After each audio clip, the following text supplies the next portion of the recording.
Okay, hello everyone. Welcome to the Mario Kart World Cup, our first best of three of the semifinal round. A best of three match between Team Canada and USA North. To begin, we'll just talk about Team Canada. This is probably the best lineup they've ever had, tied for their best performance ever, as you can see. 2015 being their best year with a fifth place, in 2017. This lineup doing the same as lineups in the past of like Mikey, Jass, and Nero, Zesty Bagging, for example. Just those who've been playing for a while know how good those players were. So that should give you an idea of how hard the World Cup has been over the years. But enough about the older teams. We'll start off with Canada here. Zesty, Goober, Zilla, Nuker, MKWii. A lineup I wasn't expecting to see coming into the World Cup. Players like Thunda and Ethan and Articuno all not playing. I'll move on to Mario Kart World. Um, Canada being the only team to beat France in the group stage, actually. This team has been, I think, exceeding a lot of expectations. I think everyone knew that they were going to be pretty good, considering Zessy's been around for quite a while, been leading this team for many years at this point. But then you have a lot of a lover's posture core going with Zilla, Goober, and Nuke, all players who have played with each other. The biggest surprise probably being how well MKWii has played. MKWii, as Team Canada beat USA South in a best of three last week in quarterfinals. He outbagged probably what everyone considers to be the best bagger in the world, Sam. Pretty bad. Played really well. Probably the best I've seen any bagger play in a best of three in this World Cup. So pretty interesting to see how this will go, considering USA North will be the I guess super I don't know what the word I'm looking is here for, or what the word I'm looking for is, the favorites, the heavy favorites, sorry. So we'll move on to their lineup. This is probably the best lineup we've ever seen in World Cup. This would be their main lineup, but I was DM'd by Brody just before this match that Ornan's going to be playing over Fresh. He hasn't played at all in their best of three against Scandinavia, but he did get his reps in the group stage. He is a very seasoned player, doing very well in many Division One seasons. Been around for quite a while. But yeah, I'll just start with their lineup here. Frozen, JX is a leader. Played a lot of matches with Amura. Brody, probably the best, most improved player we've seen since 2023. He's actually the only player in the North main lineup in 2023. Since then, this rush has been much improved, and Brody's only improved along with it. And then obviously Ornan, who I talked about just before. And then Mura, who is the best Daisy player in America, probably the world. I think the only competition with him really is Rosen, but Mura's just a much more seasoned and experienced player overall. And we've also got Ethan, who is an up-and-coming bagger playing for Beat Kamachi, tag AI in D1, just coming off of a Division 1 win, actually. So congrats to them. I think this is a team where I think Fresh is going to sub into War 2 no matter what, but even if they were to lose and if they have main lineup available, we will never see them use a different lineup. These four runners and bagger are just so good. Like I said, it's the best team we've seen in the World Cup by far. Like, this team would probably win Division 1 this season if they were to play against teams like XI and JX who've been playing it forever. So should be really interesting to see here. I had DM'd Brody about this matchup actually ahead of time because I'm sure everyone believes North would just win this pretty easily, but it seems North believes that Canada is about the same power level as Scandinavia, which is a team that took took North to Game 3, almost winning 2-0 actually. Very stressful best of 3 in general. Honestly insane that was a round 1 matchup, but yeah. Sorry about that. I believe there's around 7-ish in the room, so we'll have a little more time to fill here. Canada and USA North actually played forever ago, 2023 World Cup. I don't remember if this is group stage or quarterfinals, but two very different lineups. Like I said, players like Ethan and Articuno and Thunda. Jack Canada's on this table. None of them played, and even the North lineup was extremely different. In this lineup, they're using a lot of their reserve players, but as you see, Sean, Edison, Swig, Evan was bagging back then. Just two very different rosters nowadays. So this is like a brand new best of 3. Pretty exciting. I think something to look forward to before we get started here is when I was talking to Zilla, is that he feels pretty confident going into this. As I've said like twice now, as heavy underdogs, they feel like they can play really, really freely in this best of three. So it'll be really interesting to see how they go into this, knowing that like if they lose, they were expected to lose, and if they win, it's the upset of the entire bracket, the entire top 8 bracket, even the World Cup itself. Meanwhile, as North, obviously they have everything to lose here. They're expected to win the entire World Cup, or at the very bare minimum, make this best of 5 grand finals. Um, so yeah, should be really interesting. I think we'll see a lot of really good play here from Canada, honestly. Both teams being amazing, but yeah. So none in room looks like. Room should be starting soon. I guess I'll move on to a quick prediction. I'm solo casting here because Barry either didn't wake up or just isn't here. But I'd say we should look for a pretty competitive set. I wouldn't be surprised if either team ran away with either war with how they've been playing this World Cup. But overall, I think we'll see a game 3. I would have to give the edge to USA just on average. Just on paper, they're just so clean. Both teams are, though. Finally, 10 in room as well, so we'll be getting started here pretty shortly. It'll be a really, really fun match to watch for sure. And just give me 1 second.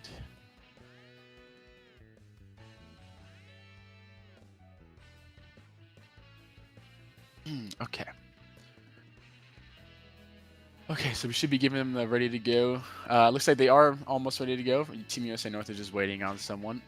No worries there. Let's see, what else can we talk about? Zesty being our group stage MVP. Actually, probably something that not many people would expect, considering how inactive he's been as of late.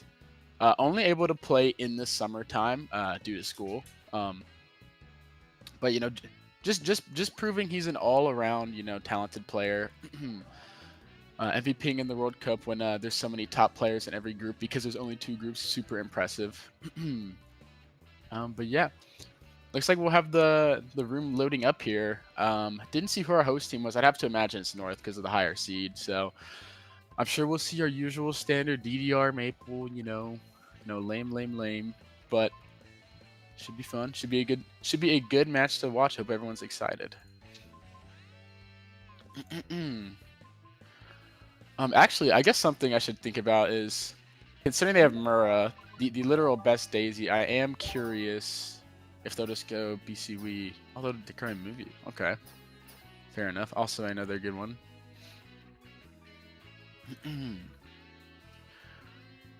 Okay. Yeah, Moonview and Sherbet Land. Moonview being a pretty unique pick for first race, but Sherbet Land very standard. Every team loves that for mid spots. Just very easy to shake up the top spots. All it really takes is 1 golden mushroom, and then the race is just like flipped on its head. You know what I mean? It's Electrek disguised as a mix spot track IMO. But we will be getting Moonview here. Interesting to see what USA North will do. What a lot of good teams like to do nowadays is leave the far left box for 5th, actually, and see if they can luck out a Mega or Triple Shrooms or Golden in 6th or 5th, depending on what spot box they get. But yeah, we'll be starting off with the Frozen Pov here in first. So we'll swerve to avoid that draft 100%. Probably going to see an instant trail, but he gets a fib. So scary here. If he were to get hit out, Canada would obviously overtake 1, but Brody's there to protect him with triple greens. And he actually fibs Zilla. Really good communication there from Brody to tell him to get out of the line of the possible fib. With how the game's lag work, it could have lagged through him and hit Brody as well. So good communication, making sure absolutely nothing like that can go down. And we're just going to see them smooth sailing in top 2 for now. I'm not sure if we have another pop up. Not sure if Nuker is live, but in top 2 here, looks like... Okay, actually, yeah. Nuker here in 4th. USA North off to a strong top 3 start. This bomb would be huge, though. Looks like he might have even caught a bagger. I couldn't exactly tell, but does get Mura. So we're looking in 3-4. Canada Pout coming out here. Could be really good for Brody. I think Frozen gets off pretty scot-free, but yeah, actually both of them handle it much better than Canada handles their own POW. So they're just going to be top 2 with a decent buffer. Decent little lead here. In this position, as Nuker, you probably want to leave quite a few 4th place boxes for Alex, because he's the one who can pull Mega Blue. All those kinds of items that can really shake up the race. But now that you're so far ahead, because Brody landed a back on one of Canada, you can just kind of do whatever you want. Good to remember that this is just race 1 of a best of 3, though. So if you're a nuker, you don't want to go too all in on this race. You don't want to potentially throw away your only top spot that could keep you from getting like a -20 or more race here. So would be totally valid if I were to see him just kind of relax in third, maybe play for like a 3-4 kind of race, just salvage what you can. But a blue coming out here for Canada, which is the one thing they needed. We'll probably see if Ethan has shock or not here. Maybe they won't even cancel at all, even if they do have. But this leaves him in danger to be comboed. Bomb car back from Frozen, not going to do much. Nuke steals that second. Honestly, well played from Nuke.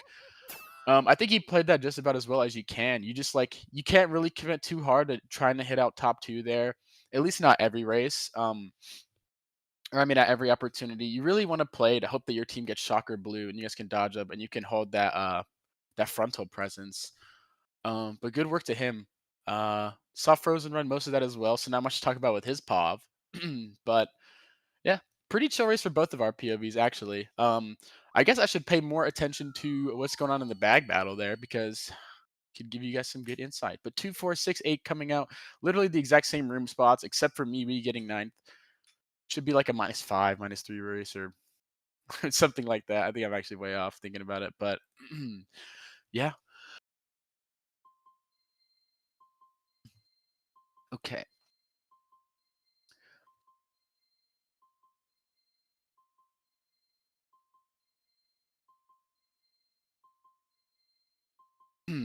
Okay, sorry. So yeah, just a -7 race. My mistake. It was off on both. Um, Not a bad start though, honestly. That race could have gone really poor. I think the real mistake was I mean, I guess the real mistake is Zilla getting hit, but he's in such a tough position with triple greens and a fib in front of you. Obviously against some of the best players in the world. Winning these 2v1s is not going to be super common. Canada's going to have to play more as a team, 100%. But, you know, they obviously have the ability to win those situations. It's just really hard. But yeah, this time around, Canada getting their pick, Sherbet Land. A track where usually you'll see 2-4 drive. You'll hope 4th gets triple shrooms or a mega for a set. But what's really important is for 6th and 8th, or whichever their bottom spots are there, to get boxes in about 6th and 7th-ish. You really want to make sure you get shrooms.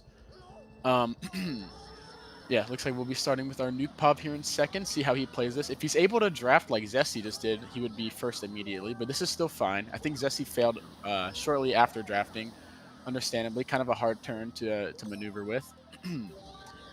And yeah, we have Frozen golding up on our other pop here, which will put North in top 3. A little bit of a miscomm there, or whatever happened, misspace. Murrah getting hit out by Brody, but honestly, not too big of a deal. You don't really want to be top 3 only on this track, coming on the end where everyone goldens up, gains like 20 seconds of time, despite there being no shortcuts. But we also see who I believe is Ethan to be gone in 10th. So more than likely, if they don't have dodges, what you're going to want is for Ornan or Brody. Well, Ornan's trimming up, but you're going to want them to split the pack here. Considering we're gone 10, or USA North is gone 10, you would just like to have that buffer. Just absolutely nothing can happen to you. No shock to catch up, but blue comes out anyway. Putting Canada in second and just second, actually. A crazy bomb. I don't even know who threw that. Maybe Murrah, I guess. Wow, that's actually really good. Oh my god. That's putting Canada or USA North in a 1-3-4 position again, with another Canada member being kind of stuck in a 1v4 here, 1v3. I mean, sorry, excuse me. And he gets hit out. Yeah, unfortunately, just a really tough position when you're just you're just kind of stuck up there alone on a track like this as well, where backjumps can be hard to avoid in that cave area. Something I'll say is I believe Ethan has shock. I saw him driving ahead of the pack. He could be holding star. Hard for me to say. I saw Miwi chaining boxes in 9th here. And yeah, that's definitely... I actually don't know who shock that is. I'm going to assume it's a Canada shock. We just saw Brody use his star, so probably a Canada shock. Miwi tying up the shock count here, coming in clutch.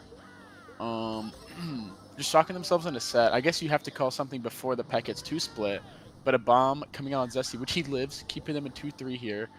What's going to be really important is to see what Frozen gets in 4th. Just a single red, and he goes inside the green. Zesty is going to get hit here, guaranteed. There's nothing he can do here. Fib tight, yeah. It's just, that is what it is. It's 1-3 for North here. Zilla's going to be unable to snipe out Ornan. Goober billing up, though, to still 2-3. Very good to keep this race as even as possible. 2-3-5 even, putting them in a position where I think they can only lose races by like 1 with those bots. So 2, 3, 5, 6, assuming there is no lag, should be a +5 or +3. Overall, a good showing from Canada. Honestly, they kind of were always trying to get up there. Both teams played really well, actually, now that I think about it. Ornan hitting quite a few backs. Murrah with a snipe on Nuke that, kept the race really, really in their favor up until MKWC pulled shock, saving them a bit there. So I think both teams honestly played that race really well. It just came down to MKWC, fortunately getting a shock in ninth there. Ethan was gone 10 for, I believe, all from 30 seconds when shock is available all the way till the end of the race. But that's just how she goes. That's the game we play. That will happen, and it will go Ethan's way as well. But yeah, I think something to note is I've noticed that at the end of every opening, like so around second turn of every race, North is at the very minimum 1-3, and it's just Canada in second alone. We don't really want to. I mean, like I said before, just 1v2ing these players is going to be too hard. We're going to need like someone like Zilla to really be able to make some plays here, or Goober even. I would say Zilla and Goober are most likely to make these big plays that'll win 1v3s.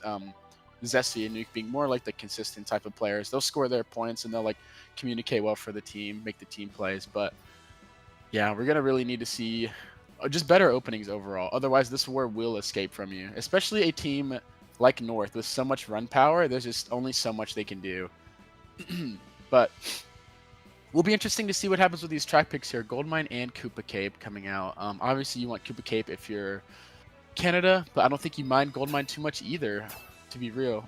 The person in the back is actually going to do a strat you can't do on any other track. You're just going to wheelie to the left and get that zipper box in 9th or 10th as a runner really early on, being able to potentially pull Bill, which you can tell your bagger about. And it's so good on this track because you can't skip the first set backwards. No chance. So being able to tell your team you have Bill means that they are going to be 10th gone 10 times out of 10 times. But anyway, back to the opening here. It looks like it is just Zilla up there. Frozen reading out Zesty. Good play by him. Yeah, just going to be Zilla in a 1v3 again. Unfortunate. Can't be too mad about the openings, I suppose. It is USA North's pick. They picked it for a reason, right? Like, they know how they want to play it. And if you're Canada here, you're kind of just adapting and hoping for the absolute best. But Murrah failing a little bit, or just getting hit out by Zilla. And Zilla actually winning this 1v3 super impressively. Oh my god. Actually just played that so perfectly. If Zilla were to get hit out there, this would be a USA North top 3 gone with Nuke getting TC'd. They would probably just win the race off of that interaction. But Zilla is able to, what looked like a green snipe Murrah, Nana snipe Murrah, force him to not take cut, Nana Brody, and then greened Ornan off, which is just about as good as it gets. I mean, those are the plays that you need. But a blue coming out, obviously unfortunate, but if he were to not win that 1v3, there would be no chance anyway. Another blue for Frozen here immediately after. Wow, that is pretty unfortunate. It looks as if no bagger has shock though, so this blue is probably the most impactful item of the entire race right now. And there, yep, Brody's making the play on Goober, or Goober overtook him. If this blue connects cleanly, we're gonna see a top 2-4 here for North. Top 2-5 actually, excuse me. Zilla kept his 4th. With a shroom here, Zilla shrooming or drafting as well, threatening Brody a little bit here. He has to know Frozen has no item, so he's gonna play aggro on the Brody here with like as little care as he can while playing against these kinds of players. Looking like, wow, he's still alive. Actually, so impressive. He's playing this so well. If he's able to squeeze out a second or even just keep his 3rd, this is such a big win for Canada here. And a Bill actually on the line. Probably the Bill. Might have been a Bill later on. Wow, bottom 2 for North. Okay. Yeah, definitely a North shock at the end there. So North was just holding shock the entire time. I believe whoever built they pulled it mid-race. Like, not at the very first set, but later on. Sorry. But yeah, anyway, that's not important. A North bottom 2 there is genuinely insane. And I do want to point out that Goober and Zilla were the only 2 up there for Canada for the majority of that, with Nuker getting TC'd and Zesty likely being their bagger at the first strat we were talking about.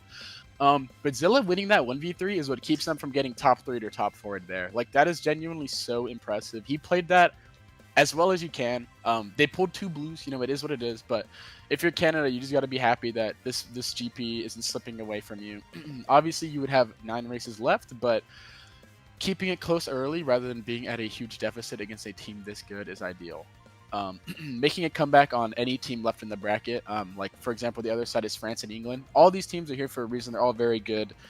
Making that comeback is going to be hard. But they're also, the flip side of that is that they're capable of doing it. So,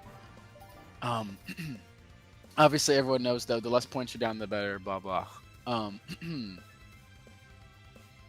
Sorry. Trying to think. That was just like perfectly played by Zilla, honestly. I wasn't really able to pay attention to the bag battle. Just feel like there was so much going on up front. I see someone asking in the chat if that was a North build. That was one of Canada's players holding build. I believe Zesty. Zesty doing the strat at the beginning, maybe holding that build for quite a while, and just making it so that North has no chance to use that shock. So well played by him, salvaging the race as perfectly as they could. And then we get a summit here for their top 2, bottom 2, which is pretty unique. I feel like I usually see like Dry Ruins coming out. Usually Goldmine would be your first pick, but obviously we just picked that. But yeah, we'll start off with the Nuker Pov here on DK Summit. Interested to see if anyone will do the Taz strat on the left. For those who don't know, you can enter the cannon as far left as possible and hop and do the zipper, and you will be completely free from backspam, as we just saw.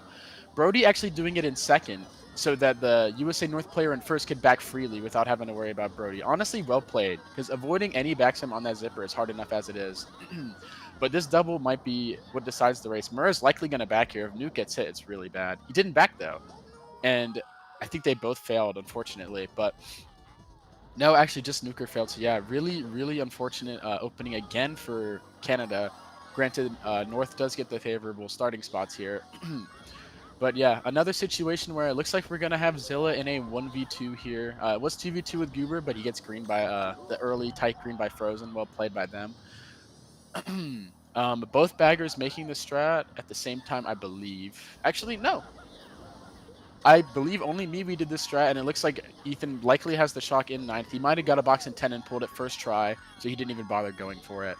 I think is the most likely thing. So we're probably going to see a shock for top 2 or 1-3, whatever North ends up wanting to do here. On our other POV, Nuker is holding a dodge in 7th for this shock. Frozen also getting out as we getting hit out as we switch. It's so unfortunate. Shaking up the pack entirely. Zilla overtaking 1 here. Canada or North is 2-3 here. I believe Canada's 4-5. I want to say. Yeah, it looks like they're 4-6 or 5-6. Sorry. Not sure what we do with shock here. Looks like a blue play actually being made by Canada or North, or they called the North blue immediately, which is huge. We'll be really interested to see what they do with shock here. I don't know what the dodge situation is looking like. Nuker's holding a star on our other pop, taking double. The only thing you can do now is shock right at the end, but Nuker's going to be able to cover it. Uses a star. Yeah. Maybe this is a Canada shock all along, actually. Honestly, I'm not sure. I saw MKWii gone 10, but Ethan didn't even attempt the strat, so I just assumed that he had to have pulled it in 10th before 30. Or, I mean, at 30. Yeah, if that was a MKWii shock, yeah, that's another clutch, but honestly, dude, again, I think we just saw Canada outplay North really well there. Another situation where they're top 2 on a track where you can back cuts like double, which is like your only real chance to catch up, or back the zipper before the shroom cut. Very hard to avoid for 3-4. It's really hard to just play around that, especially when these players are going to time it so well. But 1-3-4 out of that. Bluing Frozen. Stop bluing Frozen. I didn't get to see whose blue that was, but Zilla dropped really quick. I feel like Zesty might have calmed that they threw blue from deep or something like that. But at the same time, Frozen should have been ready for that. It's just so hard to tell. All that matters, though, is that Canada played that amazingly. North played it well as well. They were hitting backs the entire race. Just well done for both teams again. This is probably the highest quality MKWii we've watched this entire bracket. Both these teams showing why they should be here. Well done to both of them. While we're in intermission as well between these races, I was talking to Zilla about this match. And along with the underdog thing I was talking about where they can play freely, he was mentioning that they're grateful to play against this team in a best of 3 setting instead of best of 5. As we all know, by just looking at the roster, these are probably the best players we've ever seen on a World Cup team for North. So obviously you would want to play them in a best of 3 rather than having to win 3 wars out of 5. You know what I mean? Just less room for, or I don't know. You just have to play so well for less time. But we're getting RBC coming out here. 1-3-4 here for Canada. This is their pick, so we're definitely going to see Fourth try to draft first. North second will be doing everything they can to stop that.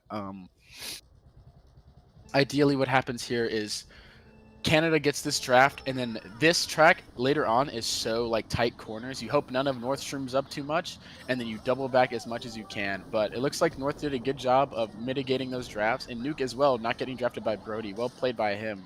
Exactly how you want to play this opening. Able to avoid the draft and keep first. So Brody getting this draft later on, though, honestly, a rather surprising draft. I don't blame Nuke for not recognizing that was happening. That was pretty laggy. And then just a good fib from Brody there. Knowing Canada was 2, 3, 4, 5, you can back that fib, and then you're guaranteed to hit one of them. And on our other POV here, we have Frozen holding Bill, which he likely pulled first set. So more than likely, Canada has no idea he has his Bill. He's telling Ethan, it doesn't matter too much because on this track you're just going to drive backwards as fast as you can and hit boxes when you can most of the time. But yeah, and he backs to 8th again, which honestly will probably lead them to believing he doesn't have Bill even further, because you'd be like, why is he bagging to 8th? But really well played by him. You know, you don't want to let them get too many dodges if they are 10 and get shock. Forced to use that Bill, though, because he got backed on the rail by Zilla. Here we go with, I believe, Goober just in second alone. Yeah. Actually, wait, no, they should be top 2. Goober and Zesty should be top 2. Yeah. Honestly, not sure how that came about, because I guess they were 2, 3, 4, 5. They likely just shroomed up ahead. But another blue coming up for North here. And a TC pass to his own teammate, probably bumping him out like into the off-road a bit, kind of fucking him over, but all good. Goober going to be holding down first. His Frozen is here in second with no item. I don't know if Goober has an item like a Shroomin one or anything. Can't tell at the moment. Going around rail, which is smart. For those who don't know, oh, what a clean back green. And then what I assume to be... I actually don't know who shock this is at all, but that's okay. For those who don't know, since there's a little buffer here, that target pow spot on the rail is the worst in the game, probably. You 10 times out of 10 times are going to get target powed in the worst possible way.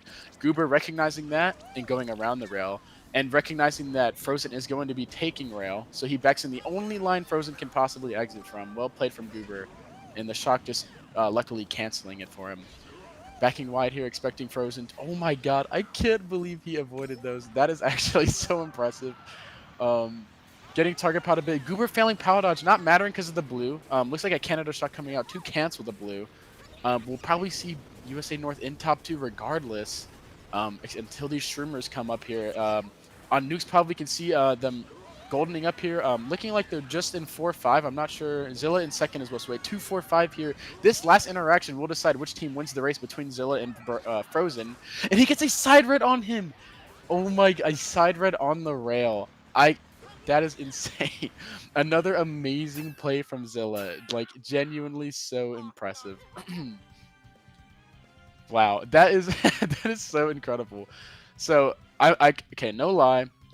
Frozen getting hit there is really annoying, right? Because you're on a rail. You should never be able to get side redded there. But what Zilla does there is he flicks the left trigger on, or the left joystick a little left as he throws it, so that there is a chance to side red him, which is something I don't see done very often. At least I assume that's what he did, unless it was just by a mistake. But that is a way you can go for side reds. And he clutches out his team in odds race, 1-3-5-7-9. Just a big winning race on a race where I believe each team used one shock. Or no, Canada, I've been told lap 1 was Canada shock. So looks like Canada actually got both shocks that race. MKWC owning it up again, picking up right where he left off. I think what we've seen so far is Canada has played super well in these lap 3 scenarios where it's like Zilla or Goober versus 3 of them, and they basically decide if they win this race.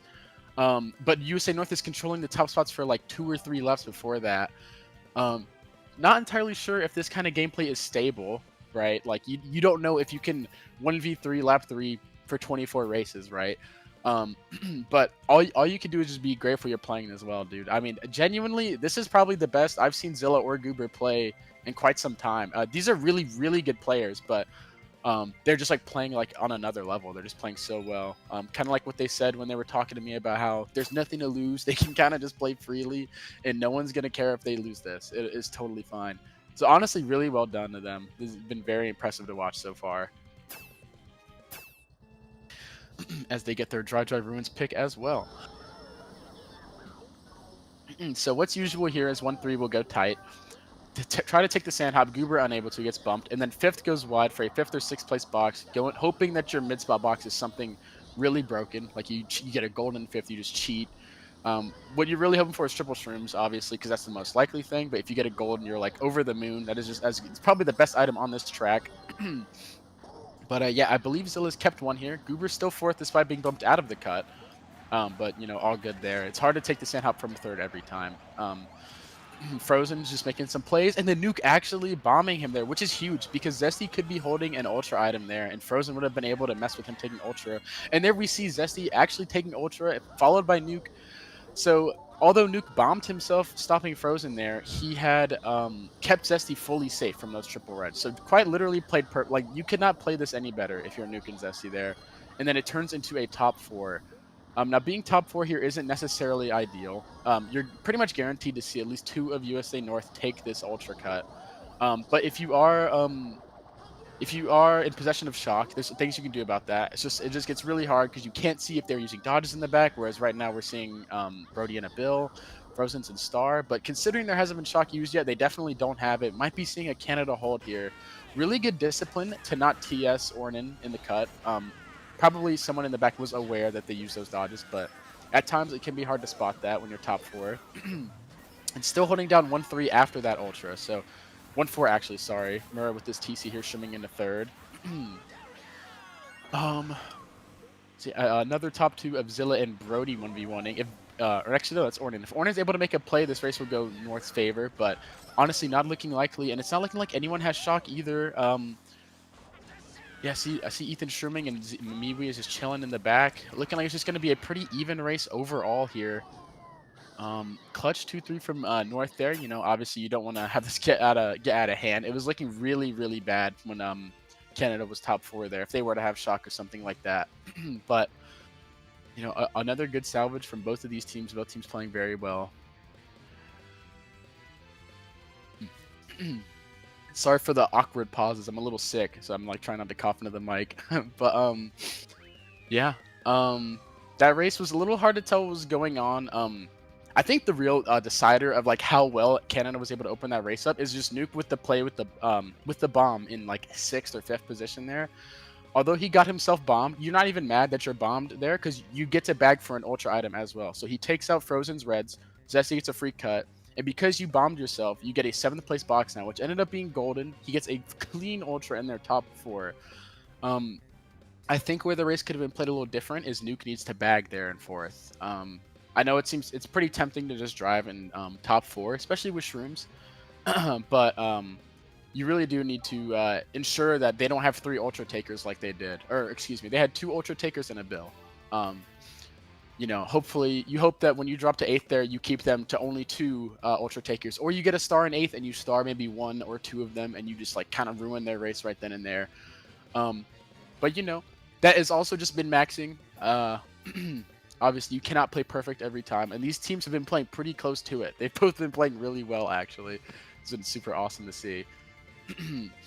Quite literally, every player in each lineup is just playing out of their mind. Not to be putting anyone down, but looks like MKWii's been outshining Ethan a little bit with the shocks, and Canada's able to take advantage with an 18-point lead here at the halfway mark of the war. So, interested to see on this track as well. BC3, honestly, a track where it's really easy to lose shock, but shock is so impactful here. As everyone who plays competitively knows, you're able to take the cut midway through lap 1 or 2 or 3, shroomless or with shrooms or with power items. There's a lot of counterplay with the shock and POW. Even bloopers can be pretty annoying for players on the ultra, so we'll be interested to see how this plays out. Oh my god, these bombs. Both these teams are obviously just going to be playing entirely around cut. We have Frozen going for cut, actually failing it. That cut is not blocked, but Frozen just unfortunately having a little misinput there. Not able to make it across, but he makes the shroomless cut we were talking about, so not out of the race by any means. This is honestly ideal. Like, you're in 8th here. USA North is holding quite a few of the top spots. We see Canada in 5, 6, 7, and we'll see who's 10 here in just a moment. It looks like Ethan will be 10, I believe. I saw Zilla trying to mega a bagger there. But yeah, So 5, 6, 8 now for Canada. Frozen holding this blue in 7th. Unable to see what's going on up front. Looks like Zesty's holding it down in 3rd. He's going to have to play around Ultra. I'm not sure if he will. Looks like he's going around. He's unblocking for his teammates, actually, which also makes sense. Mura taking Ultra in the 1st there on the minimap we can see. And then there's Ornan in 2nd. Frozen making the cut, which the shroomless cut is much harder than the Ultra, in my opinion. Obviously still very doable, but, you know, good on him that he's so consistent. Losing this blue is actually huge, though. Actually really big. Obviously, Mura and Ornan are pretty broken away, but one blue and a potential combo from 3rd place makes this much more doable, sorry. And we actually might have just seen that. I see Mura getting hit in 1, and then the POW comes in to POW combo him, making this pack a lot closer for Zesty in 3rd. Zesty in 3rd, Zilla in 5th, I believe. Or other way around. Zilla 3rd, Zesty 5th. Could see a North Shock here, and there it is. Frozen dodging in the back, preventing Canada from taking any kind of shortcut at all.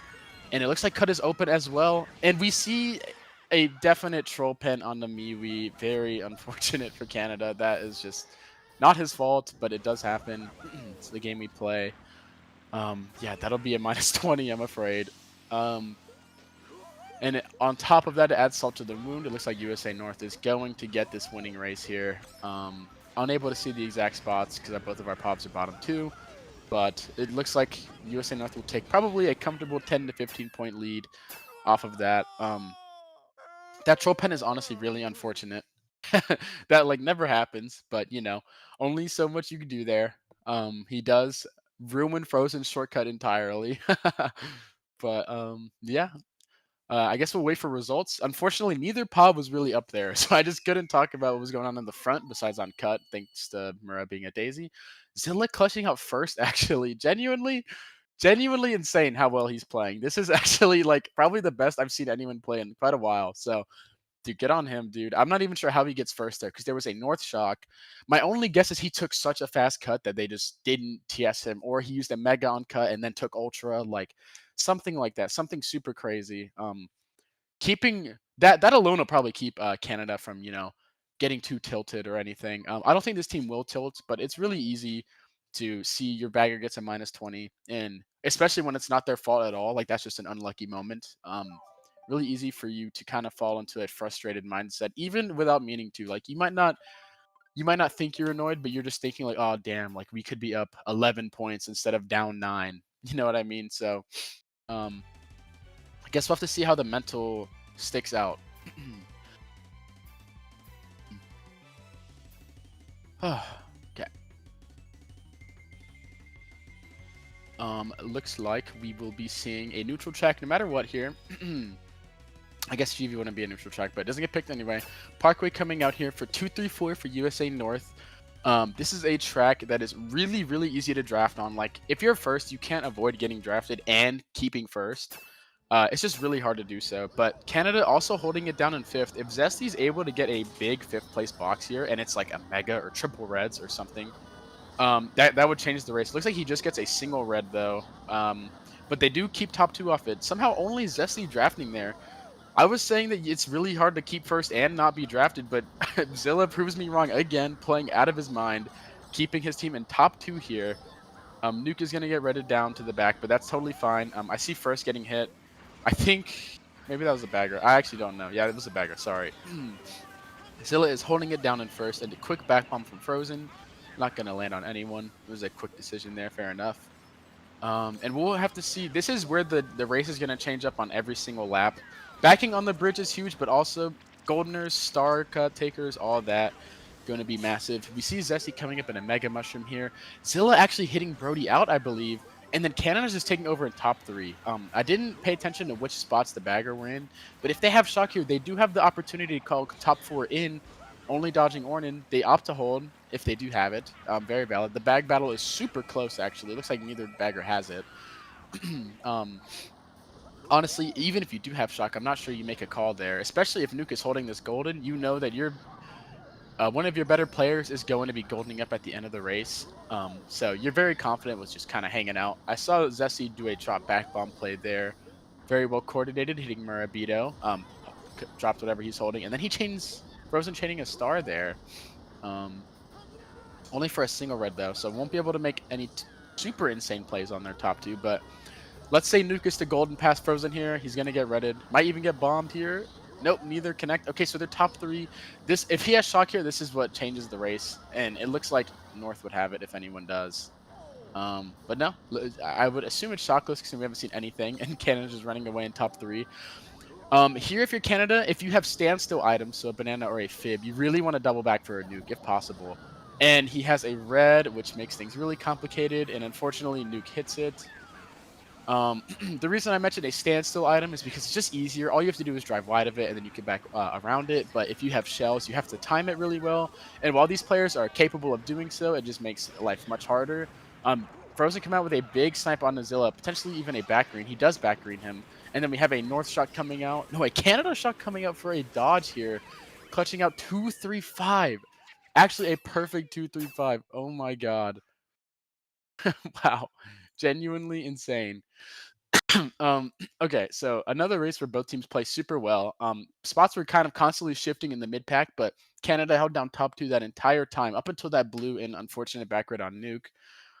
But despite that, Mibi with yet another shock coming in clutch. So Zesty just star dodges on the bridge, basically passing everyone except for his own teammate and Brody, clutching out another 1-3-5-7-9, another odds race. Obviously not too big of a race, but a winning race is a winning race. Another well played race as well. Lots of really clean team play, honestly, outside of that one back red. We saw Zesty dropping slightly past Nuke to back a bomb there, while Nuke is holding a golden, likely keeping Nuke entirely safe to use that golden all the way up. So yeah, just a lot of clean team play all around. Sorry. um. Oh my gosh. Let's see here. What was that? That was race 8, probably, right? Yeah, race 8. So I believe with the troll penalty here, we're gonna be having a tied war going into GP3, which is honestly all you can ask for. This war has genuinely been so fun to watch. Both these teams are just playing out of their mind, as everyone's been seeing. Um, I'm gonna say it again, not to like overly glaze here, but this is probably the best I've seen Zilla play ever. Like he's been playing out of his mind, dude. I just want to overstate how hard it is to win in a lot of the situations he has been against players like Brody, Frozen, Mura, and Ornan. Like literally anyone on the North roster. Like these are the best players in the world at hitting people. Like they are the best at everything they do. You know what I mean? Like this is just peak gameplay. Honestly, super sick to see. Canada probably a little worse on player and they're on paper, and they're just playing like out of their mind. But also proving that they are better than many people think. I'm sure people think they're good, but you know what I mean. They are even better than what people think. Canada here in 2-3, holding down a 1-4 for Frozen and North. What? That is a crazy side trick thing. I've never seen that. That was actually really sick. Gets triple shrooms off it as well. Top 2 now with a wide fib. Surely going to hit someone. Does hit one of Canada. That always hits. And 2 shrooms in second. Will be important to see if Ethan drops a star here. I believe he does. And he does. And they don't split it. All good, though. This means that they both get to take cut regardless. Ideally, if you're North, you want to split that so that Frozen has a shroom in 1. But, you know, lag there. Like, I think they played that as well as they could. Frozen couldn't really see where Brody was, so they just did their best with what they had. Honestly, I think if you're North here, and yeah, well, there's a pout anyway, but I was going to say you don't even bother with slowing down the pass because people are going to be streaming up. You just, oh, good avoidance. You just kind of play to keep this top 2 breakaway as much as you can because we will be seeing some goldeners or triple streamers up here. And yeah. I'm sure we'll see a double back of some sort. Frozen's backing tight on the red shell. I couldn't see Brody backed. I don't believe he did, but yeah, not a lot to comment about on the north side of things at the moment for our Pobs anyway. No star drop is good, obviously.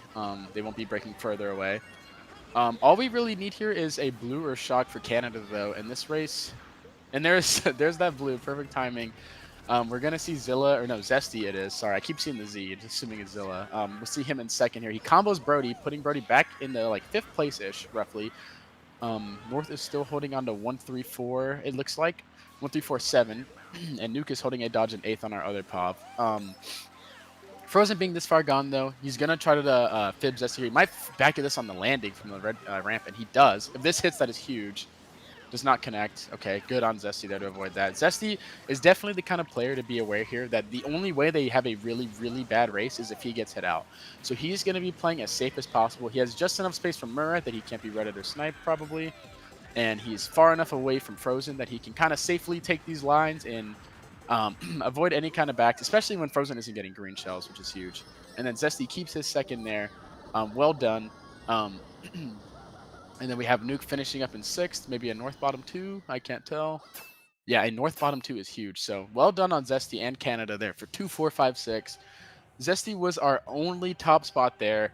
Blue comes out for Canada, as we were talking about, and then he gets to combo Brody with either a green or a red. And then Brody later on gets bottom 2. And I believe it was shockless. So, yeah, overall just well played. Zesty, I guess, 2, 3, 5, 6, not even 2, 4. Nice, even better. Something I guess I'll bring up since I play with Zesty in our GSC team and had for many years at a fairly high level.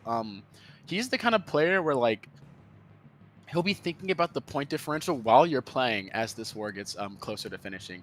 So like he definitely is aware that they're tied after 8 races there, and he knows that he's their only top spot.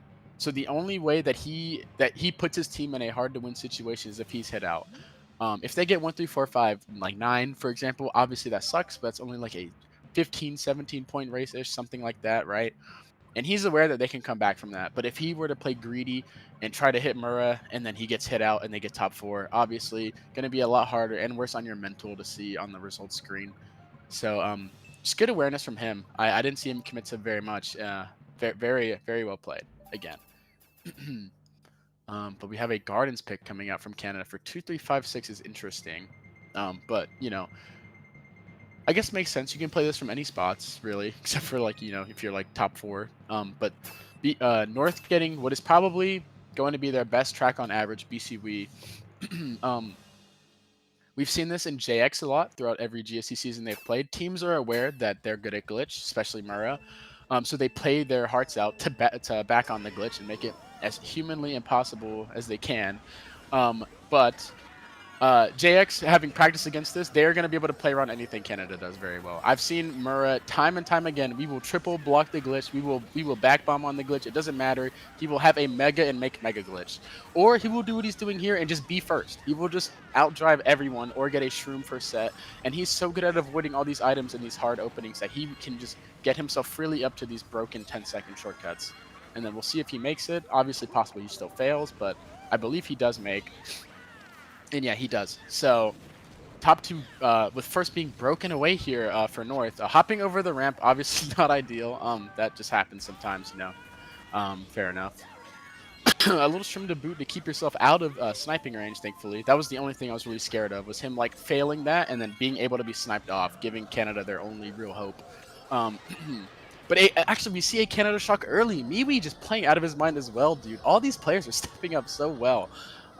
They use shock early there because to go backwards, you need to basically fall off, unless you're really good and can do it shroomless, like some baggers can. I know a few can. But they don't want to risk it. They just call an early one. They put MKWC in a position where he's going to be 10th. He can TS Ethan there as well.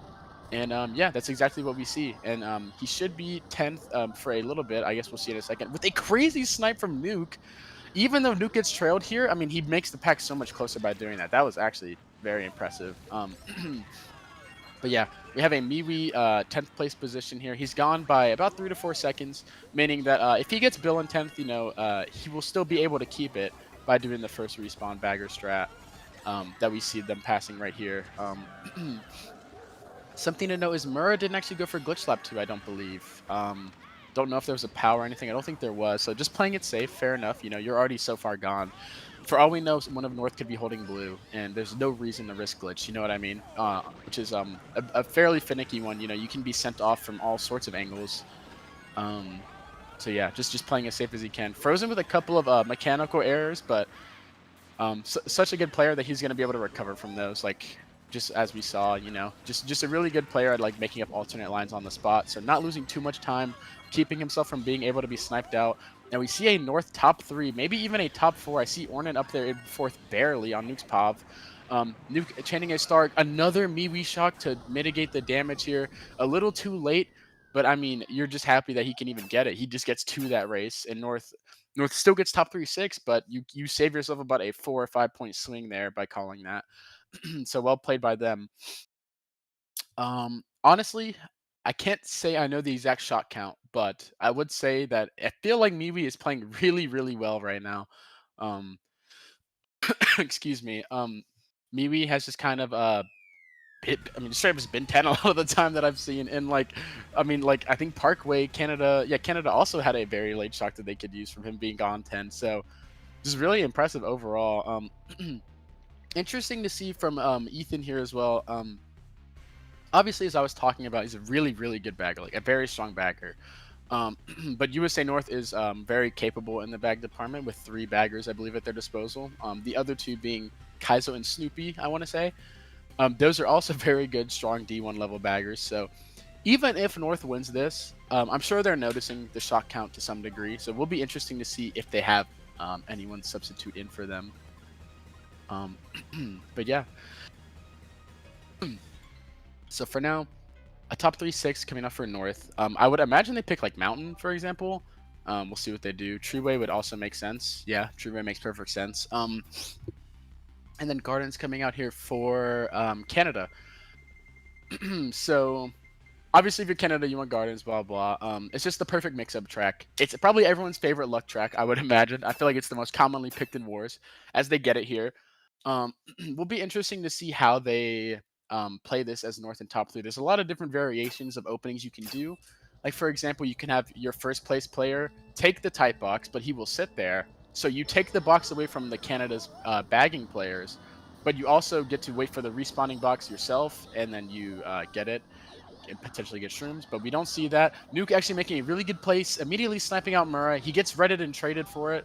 But you're not going to be mad at that if you're Canada, because you guys were the bottom spots. You're going to have shrooms coming up, and you get one of North's best players for sure out of the top 3. And it looks like we have Zesty in second, and no, Zesty in first, actually, excuse me. We have Zesty in 1 with North in 2-3. He actually backs Ornan out. Well played. That is a hard turn to avoid backspam on. You can do also different timings, wide, tight, middle, doesn't matter. It's still always going to be hard no matter what. But yeah, so 2-3-4 here for Canada. The thing to look for is MKWC is 10, just so we know, barely, but so we know. You want to see if Brody or Frozen will get shrooms here. Doesn't look like Frozen's really going to try for that shroom. He's going to let that box roll. Fair enough. It's a low chance you get the shroom anyway. You don't want to throw your red at your teammate and hit them. He's going to back for Canada Shroomers, and he hits them. Well played from him. Just holding down this 2-3. He has a shroom, opting to chain it. Honestly, very fair. I think I would almost always do the same. It looks like MKWC has Shocky yet again, so that is probably why he opts to chain the shroom. He knows they're not going to let him take cut here. It's physically impossible, basically. Just going to play to hit out Zesty or hit a Canada player in fourth. He backs all 3 greens, hitting Goober. Putting Canada in 2-3-4-5. Obviously, I would say Canada still has the upper hand here. Oh, star proofs, that sucks. Canada still has the upper hand here with Shock. This is probably the most powerful track in the game to have Shock on, almost. But, you know. Wait, okay, Fib misses, sorry. We'll have to see what they do here with it. Obviously, bad shot calls can happen, which would just mean that I'm hyping up the Shock for no reason. Zesty's still in second. Interesting to see if he backs. Just a Nana. Kind of unfortunate pulls for Zesty towards the end here. If you're Zesty, you really want to be getting greens and fibs, because those are the only items that are going to make the top spots lose a ton of time. But anyway, Canada shot comes out. Nuker dodges. We see this star drop from Zesty, or from Ethan. The POW coming in. I don't think it'll be physically possible for Frozen to win this. Yeah, no, still can't do it. Another clutch shot from MKWC, though, which will lock up another odds race for Canada. Another 1-3-5-7, I do believe. Excuse me. Yeah, I mean, I don't know, dude. I can't even lie. So on the flip side, it's really impressive that North is even up with these shot counts. We've seen MKWC use at least the last 5 or 6 shocks. But North has just been playing so out of their mind the last few races. For example, BCWE, and then that race as well, where Frozen was backing the entire time, making it so Canada can't use a super powerful shock. Oh, and Zesty actually, or Frozen actually wins. Oh my god, that is like insane that he won that. So instead of like a +5-ish, or no, sorry, instead of like a +10-ish race, right, for Canada, you get only like a +1 or a +3, giving USA North here a 15-point buffer. I can't believe he won. He definitely didn't win on his screen, but all good. We'll just pretend like that doesn't matter. Yeah, I was saying North has just been playing really, really well, and MeWe is kind of balancing that out now. We've seen Zilla not able to win these 1v3s every time now. Understandably, it's kind of like ridiculous he was in the first place, right? But obviously, as I was saying before, it's hard to keep that kind of level of play up for 24 races. It's just like impossible. It's like genuinely not really askable of the average human to do that against the best in the world. So really good to see this out of North though. They've just been playing really well. This is the kind of team, they're just all veterans. They don't even care about the shot count. They're just, playing as well as they can, and they know that they'll win without it.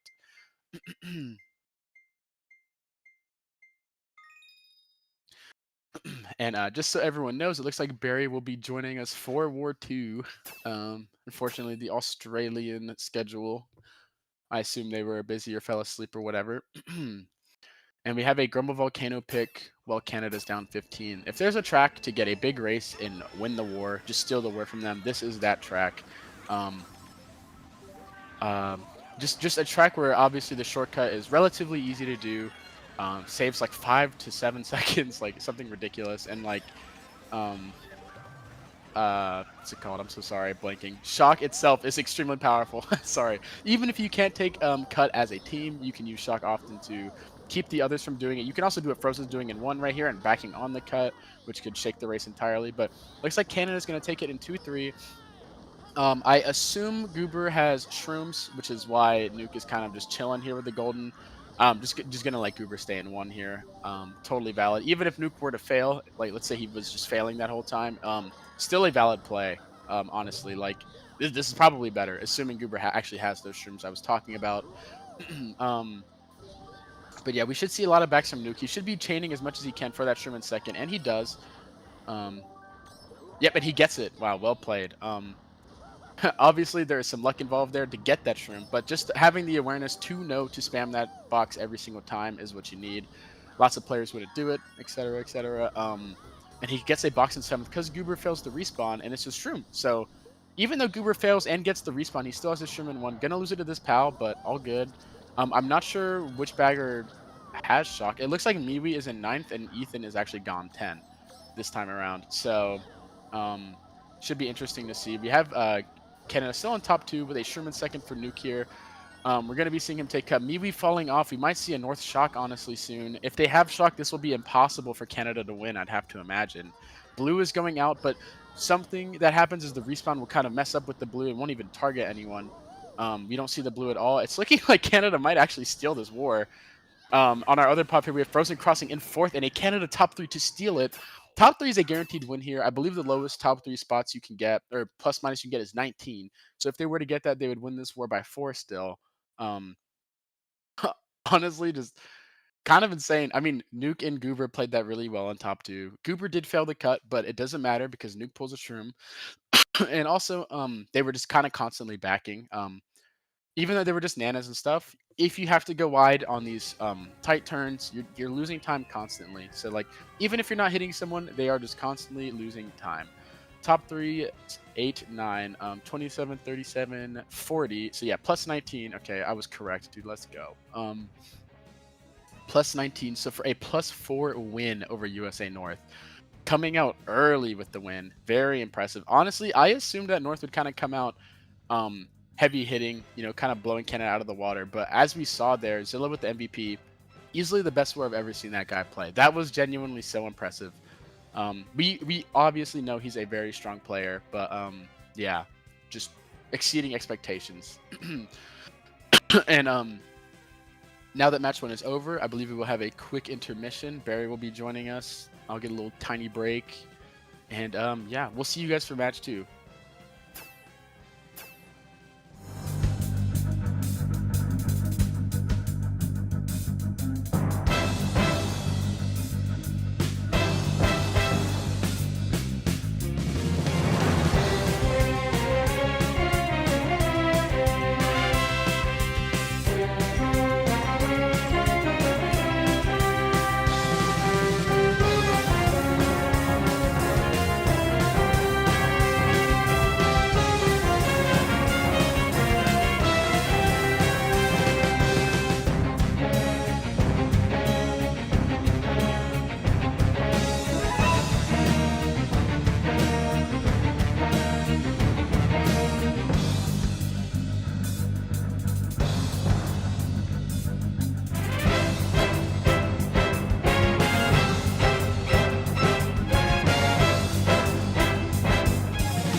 Okay, hello everyone. Welcome back for War 2 of Canada versus USA North.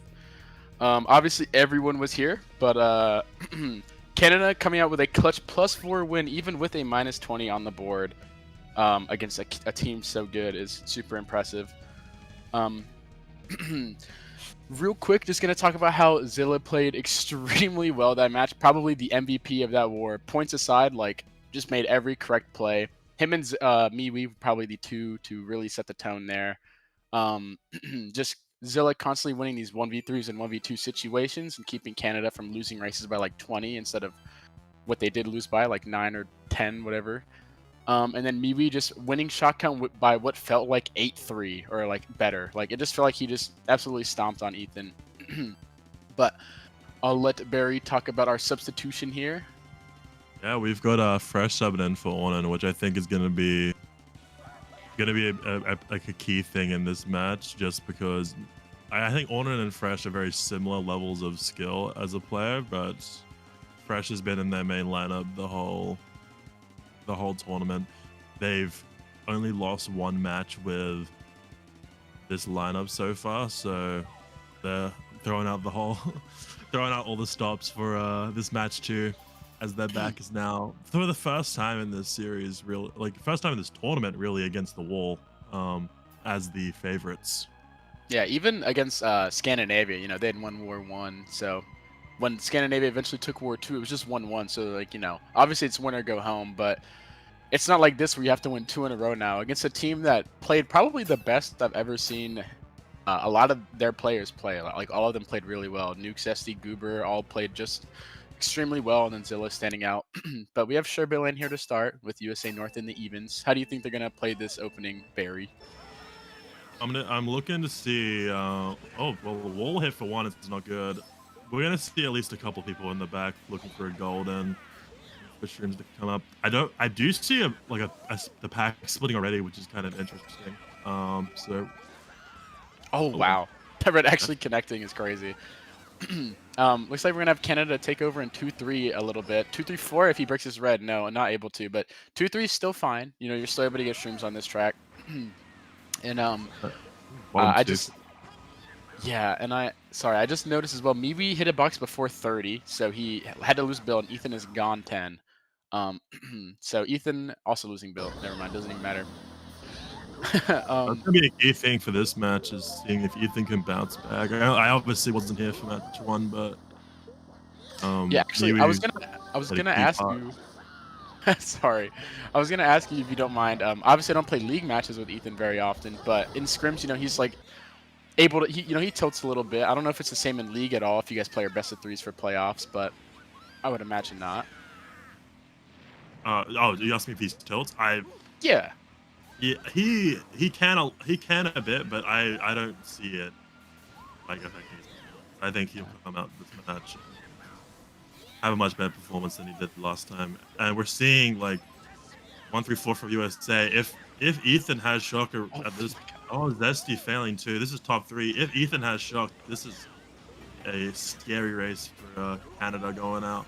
Zilla Yeah, but coming back in. yeah, Zilla putting himself in another position to pick up where he left off last war and win these 1v3s, but physically impossible to win that, unfortunately. Triple reds in third there is about all you can ask for. Yeah, bomb coming up could make a good play on Frozen here.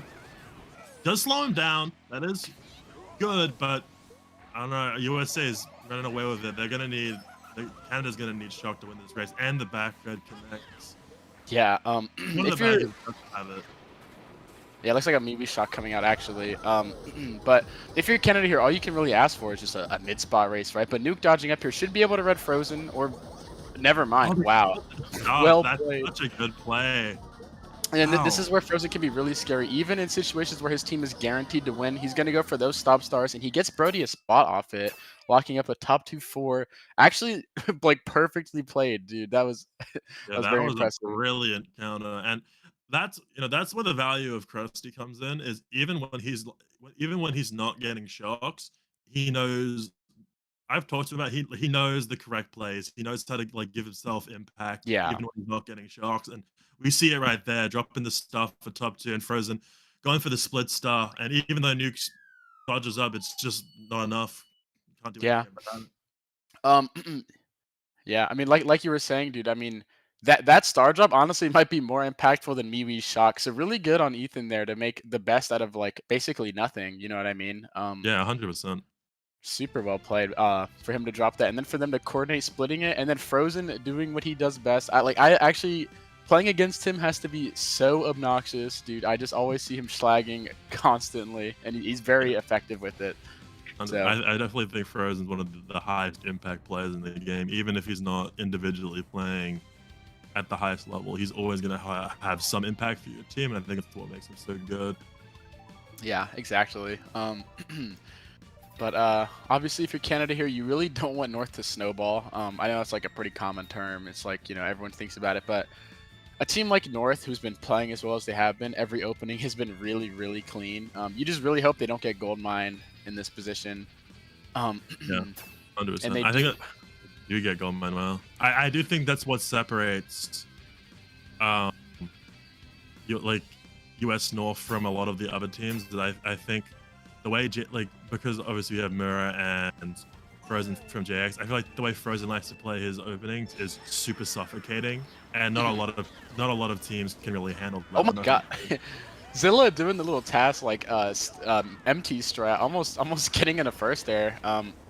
Bumping Frozen out as well with that. I haven't seen that done there Yeah, yet. that Actually, was that's really pretty impressive. interesting. And we got 2-4 for Canada. 1-3.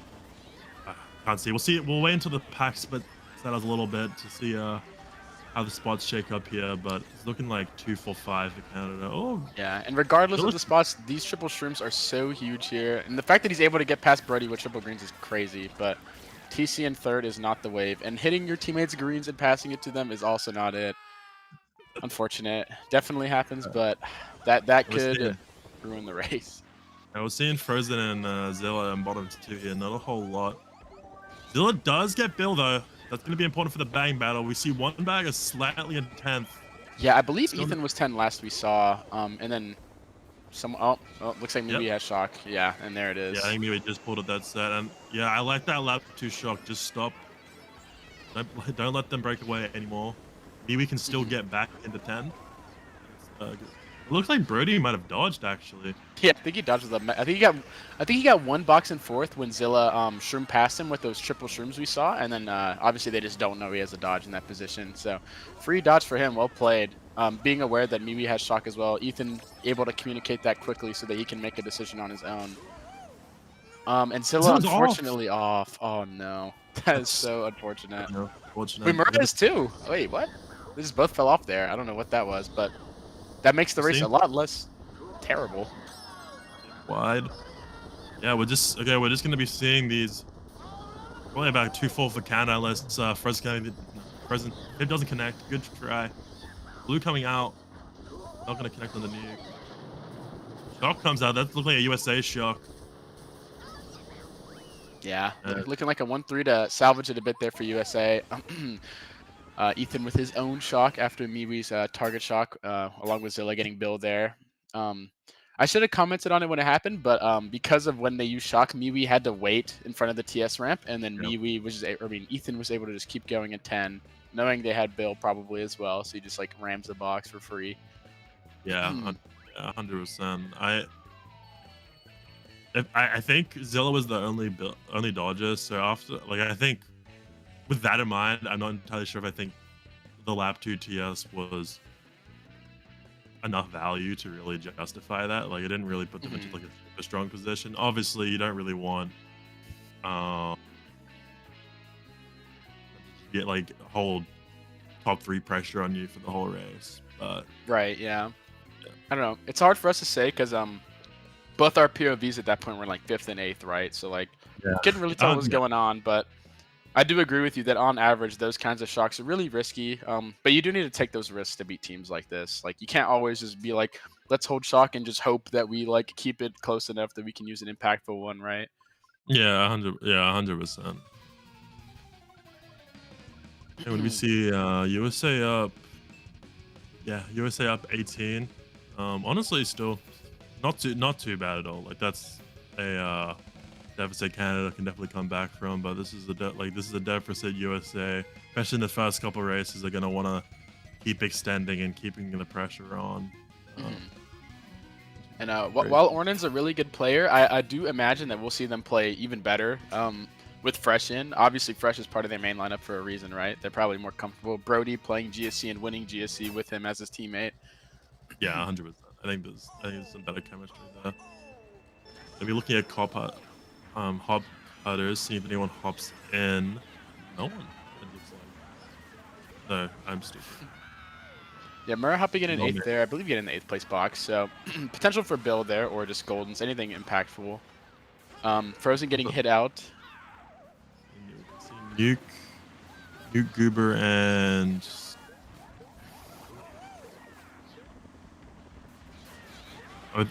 the USA top 2. Yeah, okay. So I was like trying to figure out what was going on there. USA top 2. This bomb for Zilla. Yeah, this bomb could be big on this bridge. Honestly, I know Zesty has the TC. Goober was there too. I was going to say, I think you just bomb Zesty anyway if it's going to hit 2 of USA North, right? But Goober being there as well, so understandable hold. 3, 4, 5 here, so there are a lot of good blue spots. Not sure what we'll see Zilla do with this Mega. Obviously, it depends on what MKWii says is going on with Shock and how much he values the idea of pulling a blue here as opposed to just holding a potential dodge. Mega come out of cannon.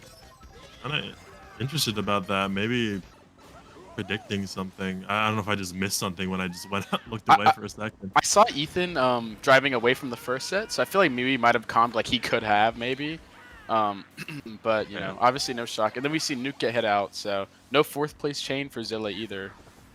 Yeah, at this point in the race for Canada, you have all the mids. You just need to start spamming boxes and trying to get blue. All you can really do in this position. Yeah, honestly, I think if you're Zilla here, right, like you're already down 18, you don't want to put yourself in an insane deficit, and you're in a safe spot. I think you kind of just chill, but you just get hit by a really good back green, unfortunately. And I don't actually know whose Shock that was because I believe that was you.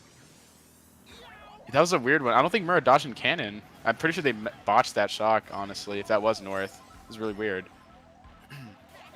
We just have to assume it's USA because they were trying. It looks like they're trying to dodge, and it's a USA top 3. USA top 3-5 is just Nuke holding down the fort right now. Going off the box, I do like that. You just have to. I don't like that he threw his red away for no reason. Oh, he's off. Yeah, this is just a top 4. I think I wasn't paying close enough attention. Brody or one of them dodged for sure actually to get into those positions. So my mistake. Definitely a North Shock. And it pays off, a top 4. Ethan bouncing back, pulling the last 2 Shocks of the war. And both have been like very high impact. So yeah, and I think I think Ethan's gonna be the key difference maker for this war. He's already showing it right now. He's had such big impact these last 3 races, given North a 40-50 point lead with not even a GP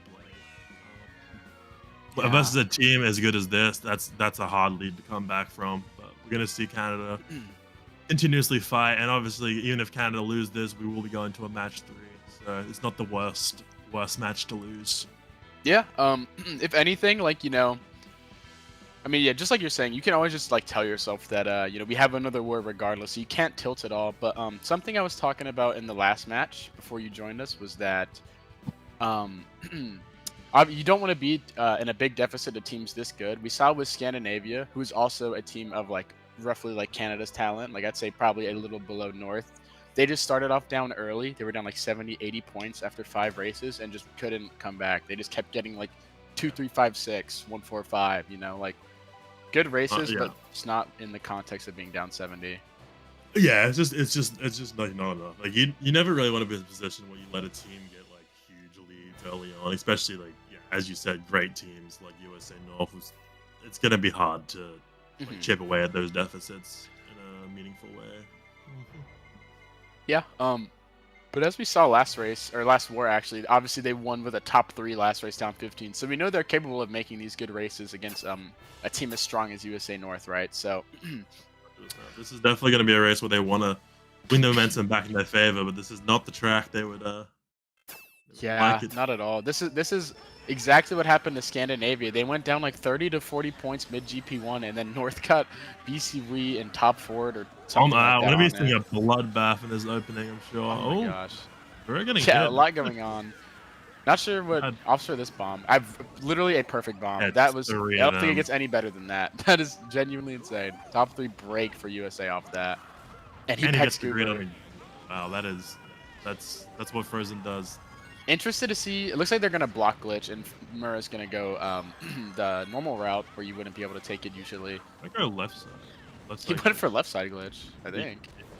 he did. I don't think he made it there. Yeah, but it's still gonna be top 3 for North. And I like that decision to block glitch instead of leaving it open. You know, obviously, we have some great.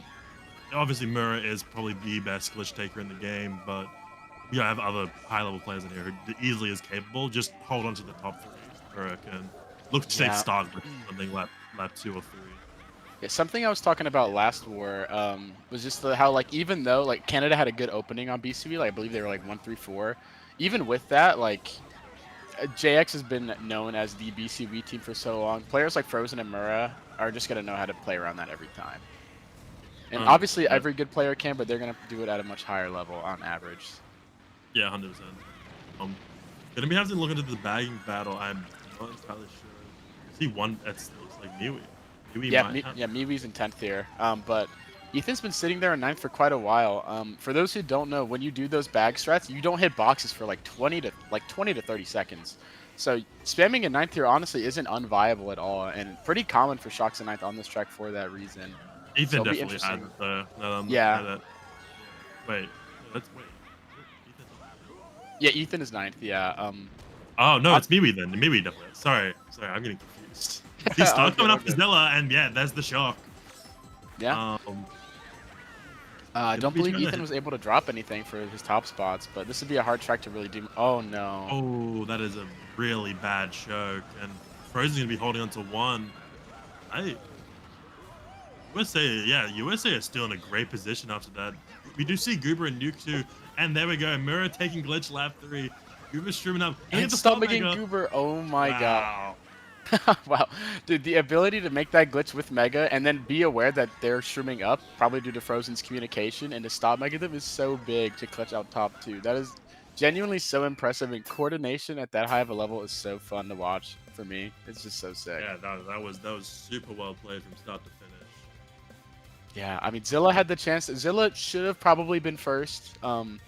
You know, unfortunately, mistakes do happen, you know what I mean? But obviously, you can't really make those at this deficit. It's, 100%. 100%. That's not something you can make at this point. And I think even Goober could have probably played a little safer around Mirror. Like, I think Mirror is one of those players who's known for that sort of thing. He's like really good at stop trolling, right? Where and I think he's super aware.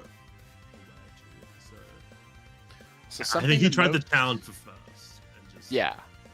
wasn't ever gonna happen. Sorry, didn't mean to cut you off. No, all good, dude. Don't worry. Something to note is apparently there's a -20 on Canada a little earlier in the war, so this deficit just gets even bigger, unfortunately. Which again, we saw USA North due to Scandinavia, but thankfully, you know, let's say Canada were to lose War 2 by a close margin. Thankfully, this isn't War 3, right? Like you still have a chance. Yeah, exactly. I think at this point, you low key just play to like.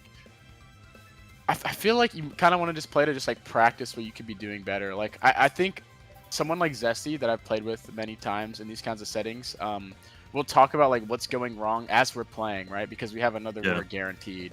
Yeah. And No, I think that's 100% fair.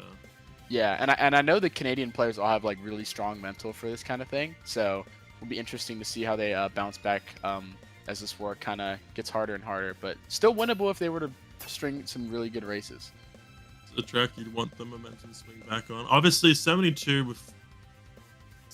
this early is not what you want to see, but the good thing about it being 72 this early is that you still have 8 races to bring it back from 70. Exactly, So- yeah. And with how well they were playing last war, this is doable. It's just gonna be it's gonna be a tall task. You're gonna need Miwi to do what he did last war and just get 8 shocks in a row. But Ethan seems to be playing so much better even when he's not pulling shock. So it's just gonna be very difficult.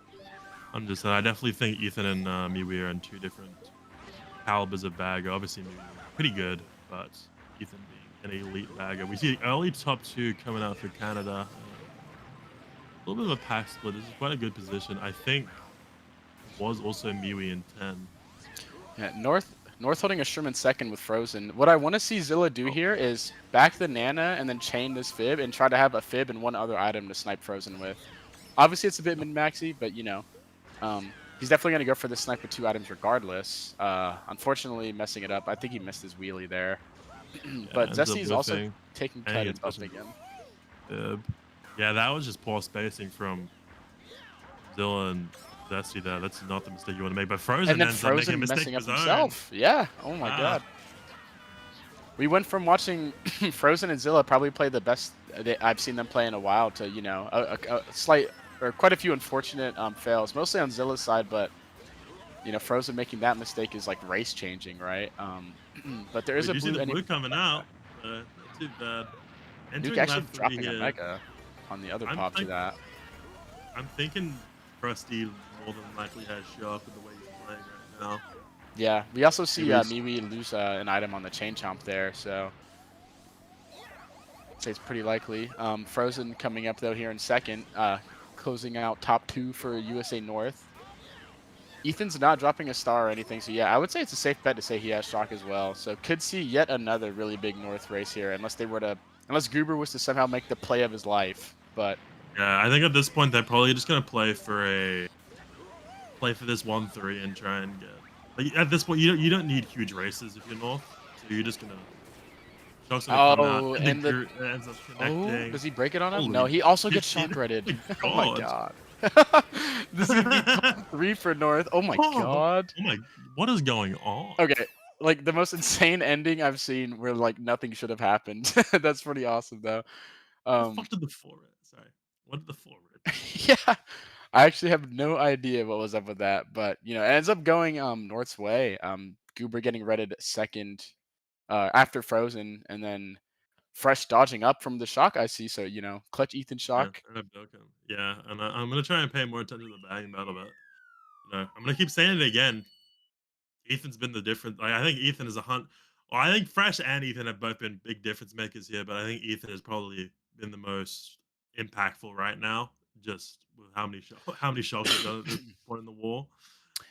Yeah, honestly, dude, I think from what I've seen from the little bit I've looked at the menu map, Ethan's been playing much better this war. I thought he played like well overall last war, but I feel like I've seen him in 10th majority of the time, other than like BCWii, right? So good on him to bounce back there really quick, and even better on North to trust him and just have him play again, despite the shot count being as unfortunate as it was. 100%. You'd have trust in your baggers specifically, even if they have one bad match. Someone of Ethan's caliber is going to be able to bounce back and have a great match. I think honestly, I feel like the biggest thing about this match, obviously, the shock counts have been swinging in US North favor, but I think Canada struggled to get any consistent frontal presence. And I think if you're not getting any frontal presence, it's going to be really hard to win this war. I think they need to try and up that. Moving into the half. I was talking last war about how Canada would always have one person up there, and Goober and Zilla were just winning these 1v2s and 1v3s every race. But you know, I mentioned I don't think it's very reasonable to expect that for 24 races to close out a best of 3 at all. So you really got to be better as a team. Probably gonna use these last like 7 or 6 races, however many it is, just to just to kind of communicate better and just focus on those openings here. Maybe even win GP3 just to get some momentum in the War 3. You know what I mean? Yeah, 100%. Entering lap 2 here, we're seeing a Canada 2-3, USA 1-4-5. It's the 2 guys we've been talking about, Zilla and Goober, on it down for Canada. And I'm looking like we're seeing Canada bottom 2. Yeah, funnily enough, a lover's posture top 4 here. Not true. Zilla was talking to me about how Zilla and Brody actually were mentioning how aggressive they've all played against each other in these Canada-US North scrims leading up to it. But And as we see, Fresh gets hit out and then Goober right after. And a Nana on double, but Zilla's able to avoid it. Very clean, honestly. And even better by Brody to hold down first here. Seeing a 1-3-4.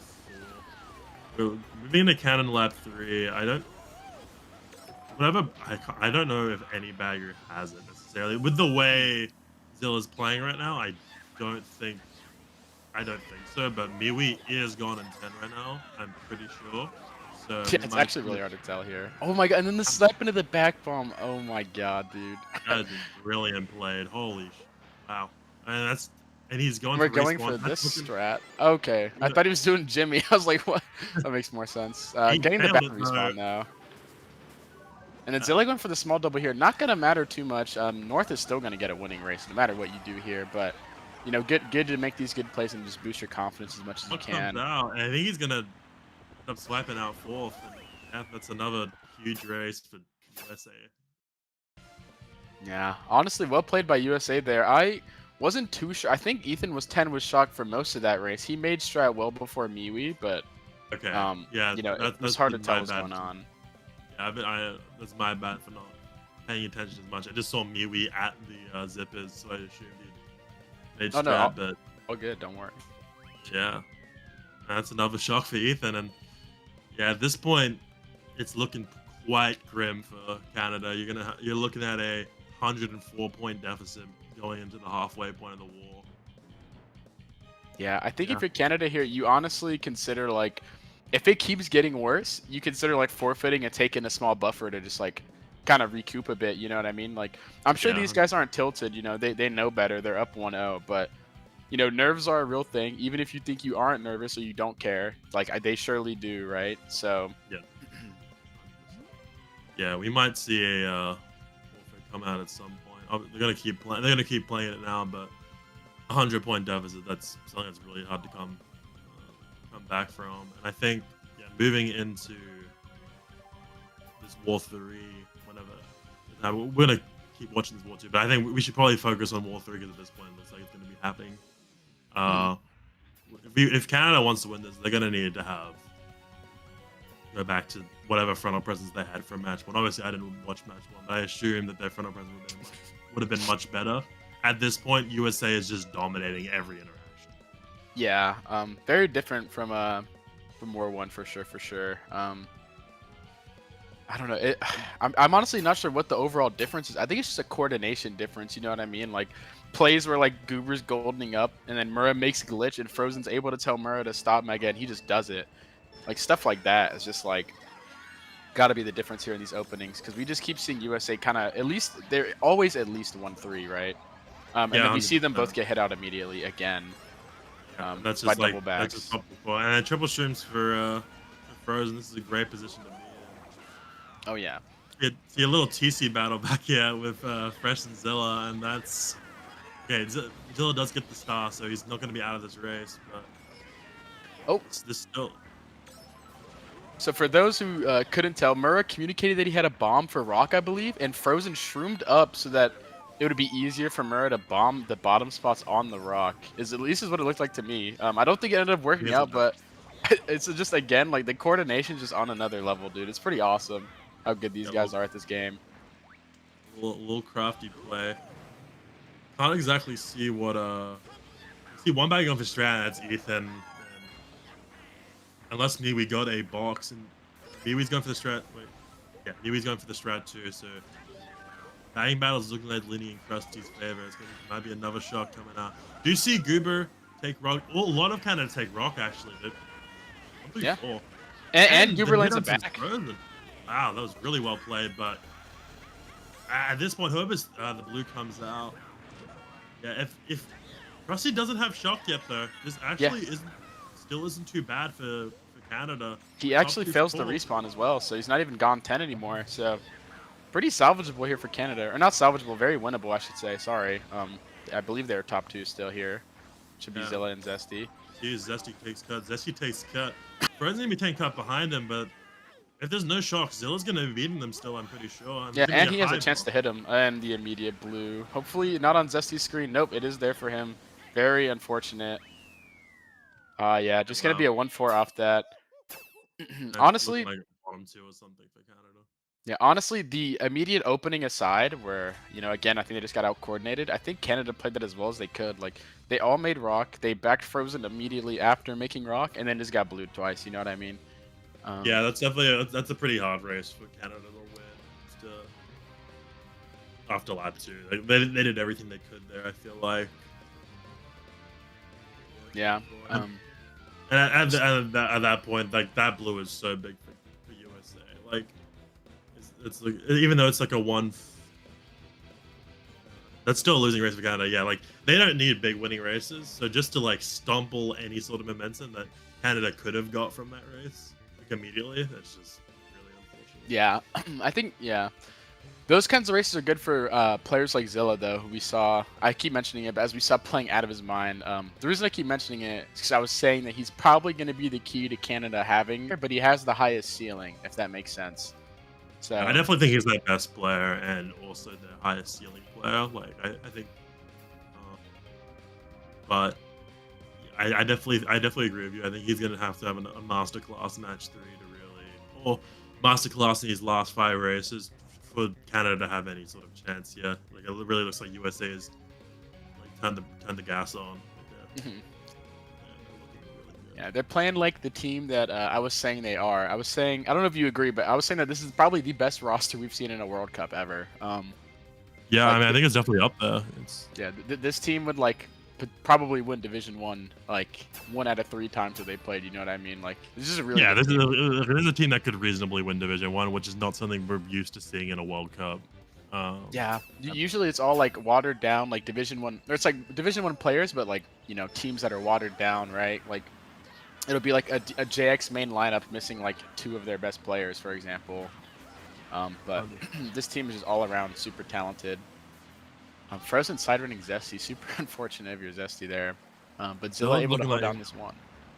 he's gonna be holding down this one right now. You see like a 1-4 for Canada. Oh, and he gets bumped there. Oh, Wow.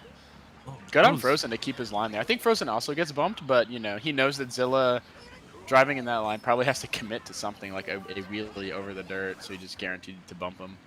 yeah. I'm not sure if that was on purpose, but that was really, if it was, that was really smart. Ends up getting Brody into first. Um, looking like another dominant. Well, not Another dominant. lover's posture 1v1 for the stream. This is too clutch. We do see And we have. Frozen pulling the bill. Mhm. I didn't get to see which bagger is in 10. One of them shroomed up past the other, though. I want to say Ethan's in ninth, but not entirely sure. It's we just saw Frozen Bill MKWC, so it's gonna be interesting. Oh, let's go crustacean. Okay. 1-3 then. Blue coming out for Blue coming Canada up for again. Canada, Unfortunate. but Zilla ends up outlining Brody, and I think it's not too far. Oh, that sucks. Brody gets a That draft and Zilla gets an unfortunate stick with the wheelie there, so he's into the dirt.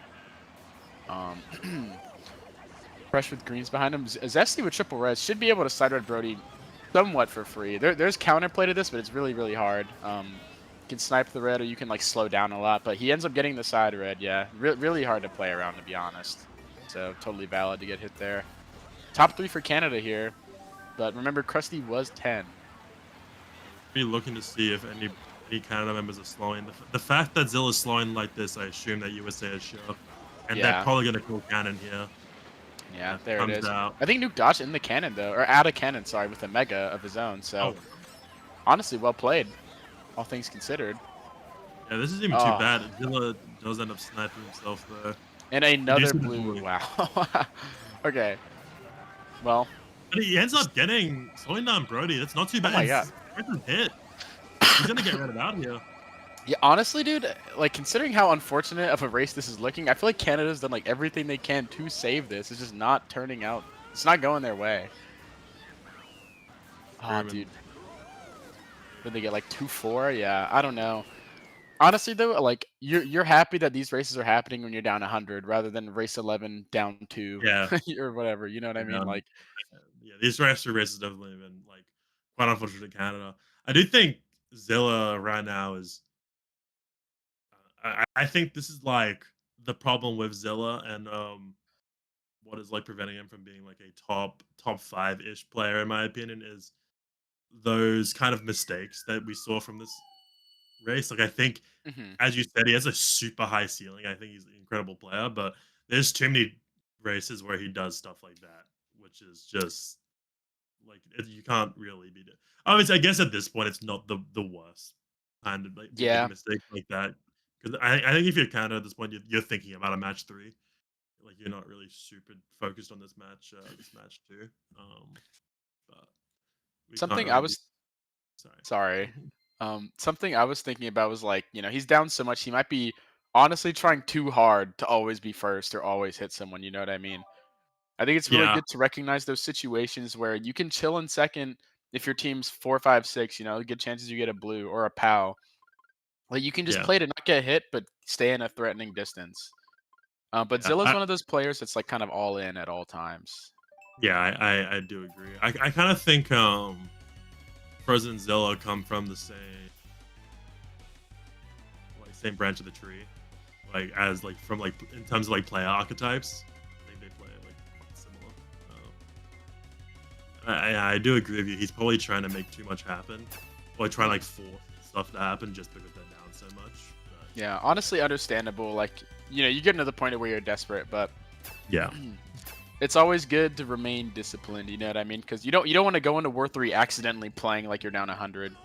yeah, 100%. Uh, I agree. I see BC3 coming out at this point.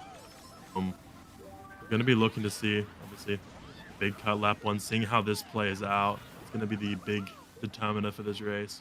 Big fib on to second, and we're seeing USA top two, but yeah. Burris, he gets the pass off as well. Gonna go for the bomb Oh, stop on what a Burris bomb and gets from them. Zilla on our other pub. I'm probably gonna Right. see Frozen do Shroomless. He went for this every lap last war, but getting hit anyway. Unfortunate for him. Murray's taking cut into first. I believe Zesty is second. Yeah, Zesty's second. So 2-3 for Canada. Surely, gonna play for blue here. We'll see if they end up pulling it. But yeah, I don't really know what you do in this position if you're Canada, right? Like this is where everyone's spread out. What should be happening is we should be communicating that Ethan is 10th, and then they try to hit him, but Zilla doesn't even try there. Goes for a Maybe. niche screen anyway instead. Got it.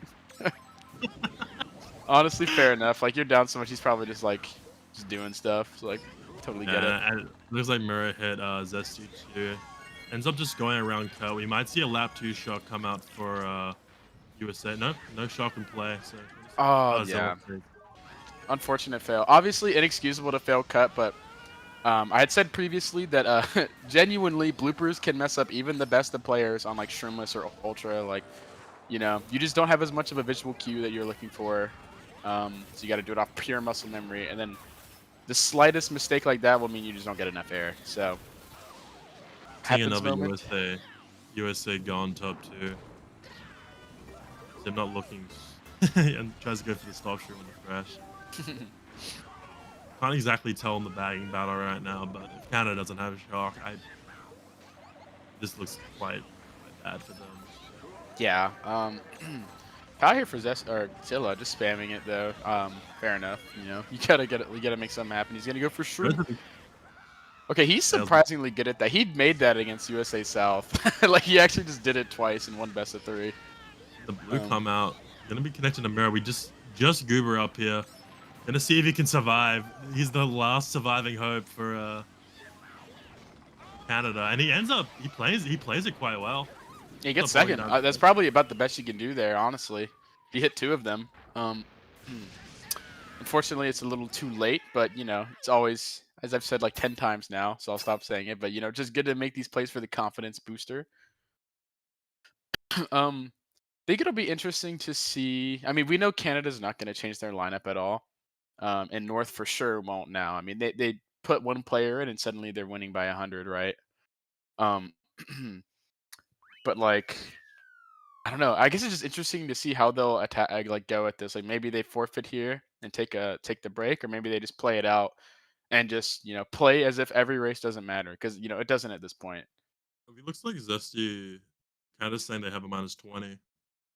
Um, I haven't looked at the score yet. I'm down 120. -20 would make it 100. 103 says that's barely possible. So Yeah, I mean, I guess we could see an all run. I didn't talk about that, but we could see an all run attempt here. Try to luck out a top 5 on like Mario Circuit or TV2. You know what I mean? I think that, I mean, that's all you can really do. I do think Canada will end up forfeiting the next few races if something doesn't happen here Yeah. right now. They're just like, you can kind of tell that they're clocked out of this wall. Like they're just picking random. Like, they're just looking to go to a match 3 here, which I think is fair enough. I don't believe a comeback this big has ever happened before, and Yeah, it's certainly definitely not not. going to happen versus a top like a top team like USA North. Like they're not going to allow that to happen. Yeah, I think the best we've seen is like a Veil versus Charged Brigade for those who are around to watch MKPS where they top 5 to DK Mountain last race all run. Or no, not top 5. They got top 4, 8 or 7 or something, and it was like a 2-point win. That's probably the best comeback we'll ever see in the game, especially on that high of a level. Back MKPS was like the league. Everyone was so into it, prime COVID, etc. 100%. See, Golden come out for Zilla, miss box for Frozen. Still gonna be streaming up to 1, looks like, and this doesn't look like there's a whole lot of streamers.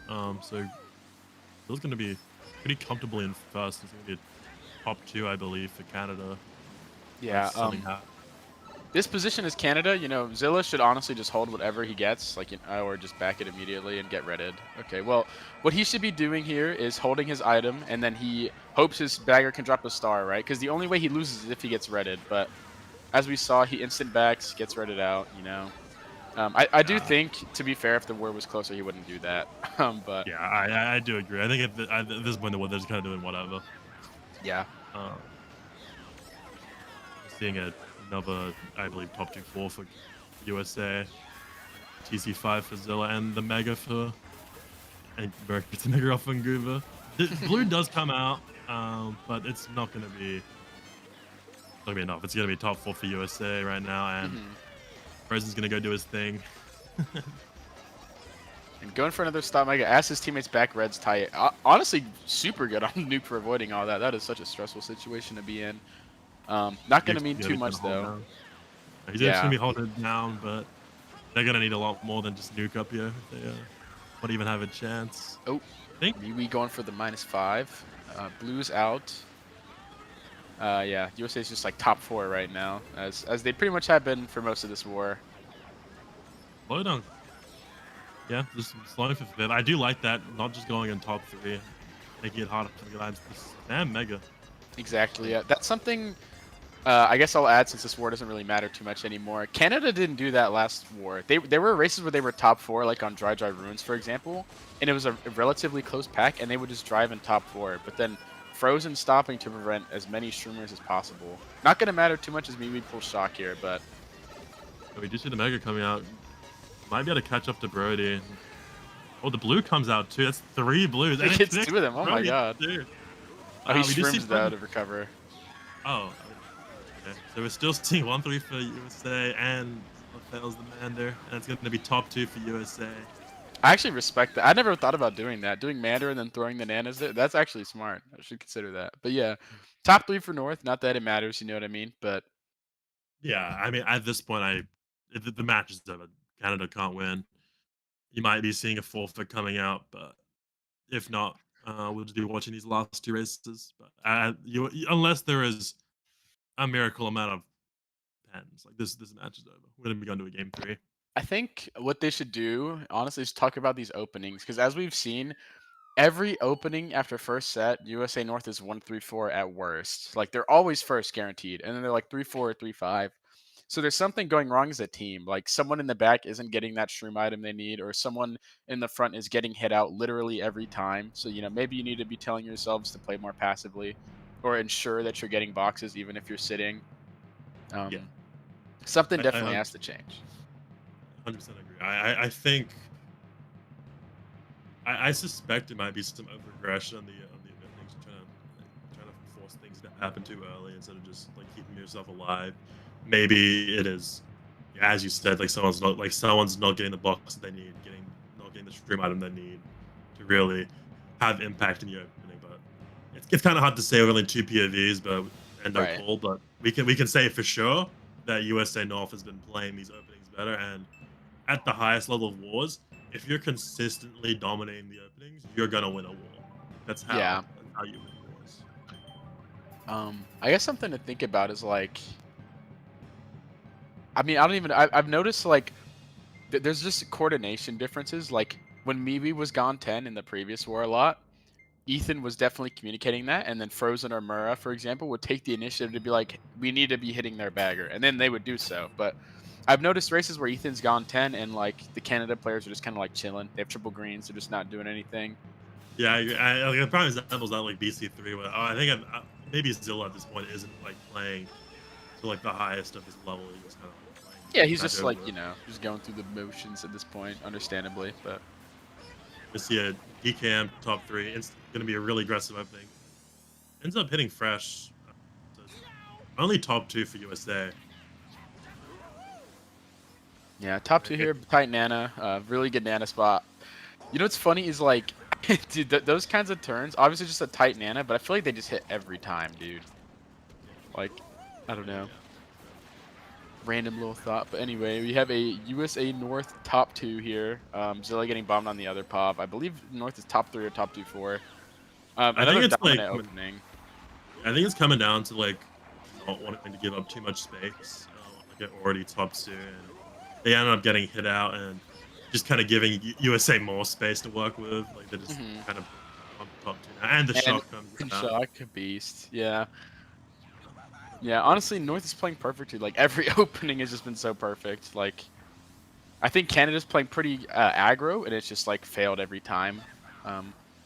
I wonder, obviously last war they won playing that way, but I wonder if they're gonna, talk to themselves about that because, I mean, this is just such a convincing win, right? I mean, maybe you can chalk it up to like, they did get a lot of shocks and a lot of blues in many races, but I mean, Yeah, it's just I definitely think there were races when like kind of had some unfortunate luck come yeah, out, but just overall, like in the early part of this war, USA was just playing better, like flat out, just playing better to the point where they're up like 72. So even those unlucky races, like there's another shot coming out from USA, but even those like unlucky races in the midpoint of the war, they might not have mattered. Like they might not have been as bad. Like it might not been as bad if you play better in the first half of the war, yeah, right? exactly. Like obviously them being up 122, there is some luck involved. Like it doesn't happen at this high of a level without some luck, but if Canada was playing well, this could have been like, a 60-point war here. Like obviously very hard to win still, but like a notable enough difference to where you can just tell there's a difference in play. Is all I mean. And I think most like, higher tier players would agree with me. The luck can be frustrating, but there's almost always something you can do. Yeah, 100%. I think. Yeah, I mean, as we've talked about the openings, I think that's gonna be the biggest thing going into match three is can Canada get their openings together? And can they like maintain some pressure on USA? Because it definitely felt for like for most of this war that they were never able to really give any pressure to USA. Like the whole war was just like a beatdown. Just a completely dominant performance from USA. Like we even see like 2-1-20. Is this race 4? This is race. No, there's one more race left. Out. I think even just reflection the scoreboard, the fact that Frozen and Brody are on double 125 with one more race to go, they've gotten top two like every race. Yeah. Yeah, just super well played. These are two of the like most consistent American players for sure. Even in wars where Frozen isn't like MVPing, you know what I mean? He's always doing something. He's just like one of those players that like JX could be down 50 and he has 30 points and he's probably stopped Mega Blue out of you twice. You know what I mean? Like he's just a really good player. Yeah, I do think Frozen's main drawback is his consistency in scoring. Having like, I would say relatively consistent ones where he's dropping like 70 or like 60 or 70. But like, if he's on it and he's scoring well too, he's easily like a top 5 player. Like it's not. Yeah, totally agree. What's different about this team from like, maybe actually I shouldn't even say this about JX, but even though Frozen is probably North's most impactful player, like even when he's playing bad, this team is so good they can still just win, like and win Yeah, convincingly too. yeah, Like they don't 100%. need Frozen to be perfect, which is probably so good for him. Like he doesn't think he has to not that he does on JX, but he knows he doesn't have to make a play every race. Like he can rely on Brody Murrah or Fresh to win a 1v2 or bomb the other team's bagger when they have shock, stuff like that. Yeah, And 100%. Like the amount of definitely a nice talent in luxury to the have. team, the amount of talent in this team is not something we've really seen before. I think there are teams that can, like Canada, who can compete with this squad, but I'm not. Yeah, honestly, I'm really interested to see either of these teams in a best of 5 setting. Like they're both just so good. I guess the other side of the bracket I believe is France and England, right? Which speaking of, since this race doesn't matter at all, France, this I believe is the best I've seen them do in a World Cup, excluding like maybe like 2018 and before, back when France was like a super powerhouse, I think. So good for them. I think seeing any combination of these teams play each other in a best of 5 will be really fun, honestly. Yeah, it's really cool seeing France make that step up into to a semifinal team. I agree. We've not really seen that before from them. Um, Yeah, and there's like notable improvement. Like I didn't play at least consistently for a couple of months, and I came back and France was genuinely just a much better team. You know what I mean? Like you can tell, you can feel it when you play them now. So genuinely really cool to see. I guess but England's probably the favorite against them, so the anticipated matchup is like North and England. But like it'll just be cool to watch any of these teams. yeah, Very, 100%. very I do exciting. think North and England is the anticipated matchup, and probably the matchup that's going to be the most entertaining. But it will be cool to see it. Obviously, if we can see Canada make an upset match 3, Oh, that was really well nice. played. Wow. Um, hold on to some of that match 1 magic that they had, but as you said, any combination of these 4 teams is going to be cool. And I think, yeah, what makes like a team, I think what makes the French team interesting is that they're all, I feel like they're all like pretty similar skill level. Like they all are. Like, I think a lot of World Cup teams you have like 1 or 2 really good players, and Mhm. then like a few players who are like okay, but not like very clearly like a step below the other players. I feel like France doesn't really have that. Like I think they have players who are better than I think Byron and Fatal are like convincingly their top 2 players, but I don't think it's like the biggest skill gap ever. Yeah, I'd say Byron and Fatal are really good at hitting other players, which is really good in a war. I think the real improvement, or at least like the biggest improvement, is like Tony LXDDZ. That guy just like became like a really good bagger. He was always pretty decent, but he became like much better as of recent, I'm told. Yeah, But 100%. He's been. I think he's probably the person to point to for France's success, like consistent, like having consistently really strong wars. And the one war that France did win in the group was versus Canada, where MKWC ended up winning the shot count like 10-4 or something. oh right, yeah, Miwi's been on a tear this World Cup too.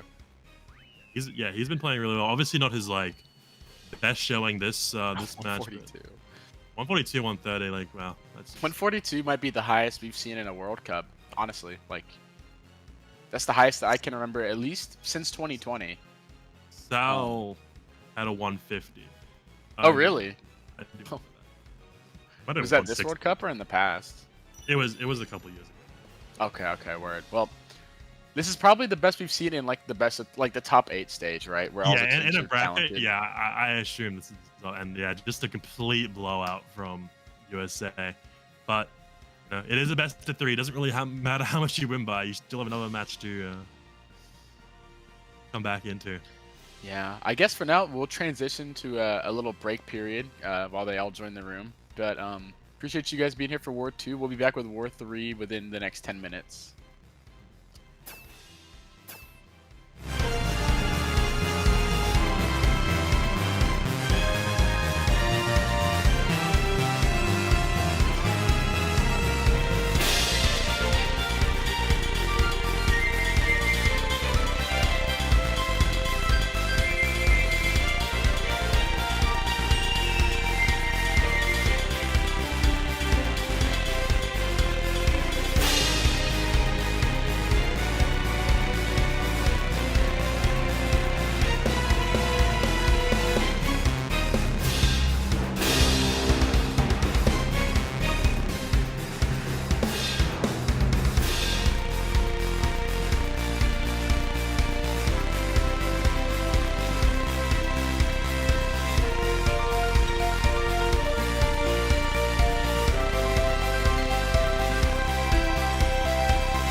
Hello, welcome everyone back to match 3 of the semifinal best of 3 for the World Cup 2026 between Canada and USA North.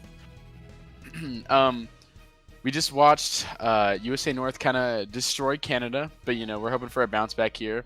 Something I want to talk about really quick when I was talking to Zesty and Zilla before the matches was they were both very realistic. They realized that they are like out talented here.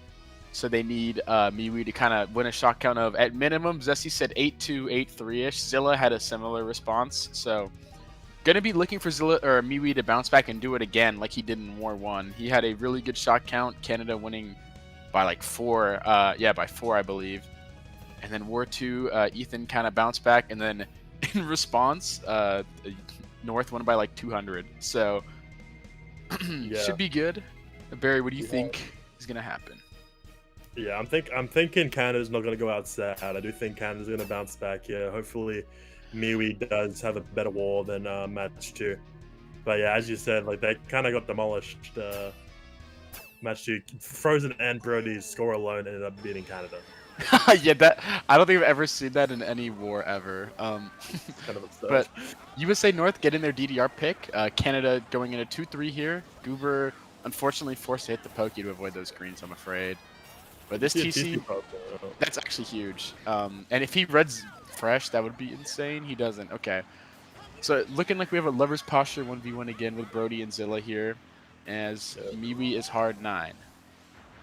Yeah, one thing to know is we do see Frozen and Goober really. We do see Frozen pull the build too. We see, and he ends up spamming it. We do see Frozen and Goober really far behind. Might see not that many Ultra takers coming out. We do see Mura taking Ultra. Not sure if it's golden. No? Yeah, it is a golden Ultra. So it'll be top 2-4 for North. Very scary here if you're Canada. And Ethan's still holding it down, gone 10. Obviously, don't think MKWii has a 9th either. And both reds unfortunately breaking on the bats there. Yeah, we're going to see Frozen forces us in his Mega just doing his thing back there, trying to split the pack even more for. I'm assuming that's a Canada shock coming out. Yeah, I think we actually do get a clutch MKWii shock. Shock in 9th, unfortunately for Ethan, but you take what you can get if you're Canada here. Shocking in a set is totally fair with how split this pack is and how top 2 has just been able to slowly like break away further and further as the race goes on. This red could be huge, and it is. It connects, and Mura fails in 1. The blue coming out. The blue's gonna get Zilla into the blue too. These spots are completely mixed up, but we're still seeing 1-3 for USA, just with 2 different people up there now.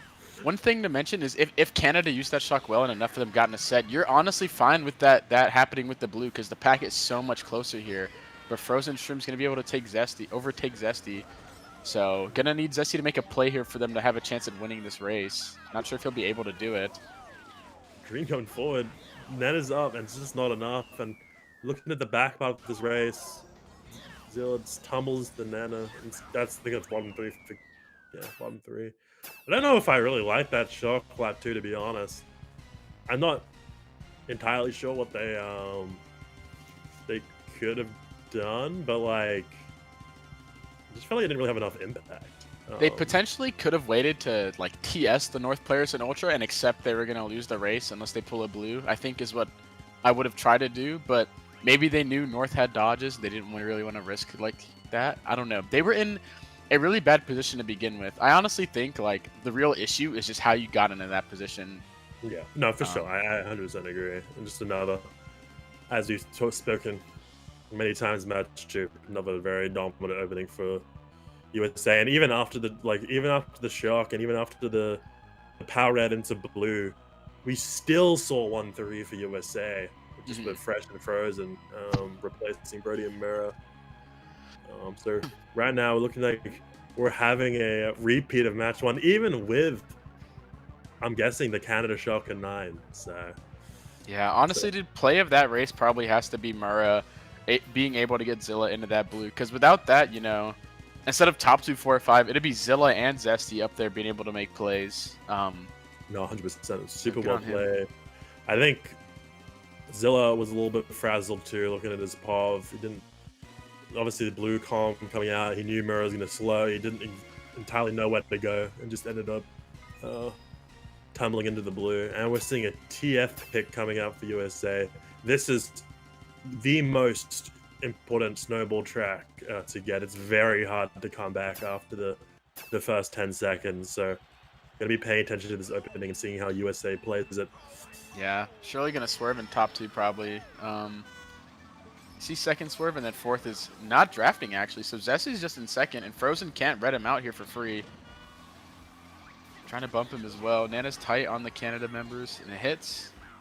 Really good awareness from Frozen, like going for the back. And it's just Zesty up here. Oh, good play, dude. And he can't red you. And then Brody hits him. He's gonna get redded up by Brody anyway, but something to note is that that's probably the worst opening we've seen from USA North, and it's probably the easiest track in the game to open up on in those draft spots. Yeah, I'm a little lost on what happened there, but I mean, honestly, this is still a top 3 for USA, so it doesn't really matter. And then we're gonna see it. You see the TC pops into me. He has really good awareness from the bagger, but yeah.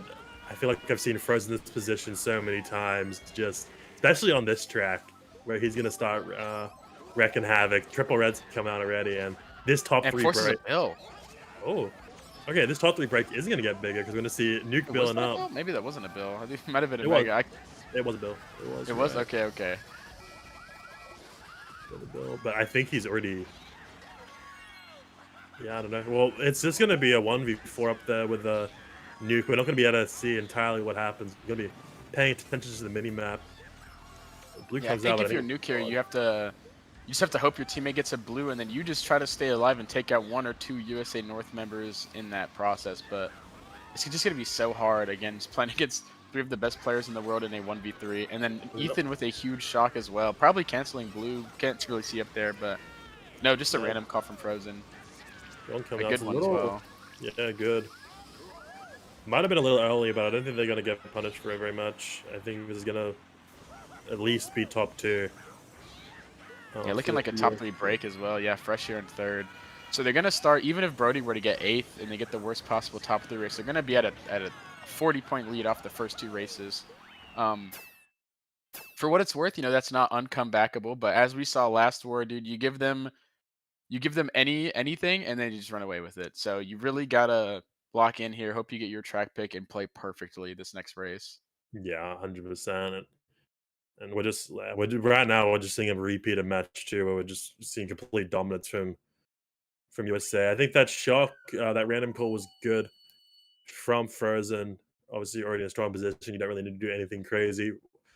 Was a little concerned with the fact that it looked like they got Nuke and Goober into boxes as he was passing them. So I was worried that they were going to spam blue that set just to make the race a little bit worse for USA, but it doesn't look like it definitely didn't happen. It's going to be another top 3 for USA.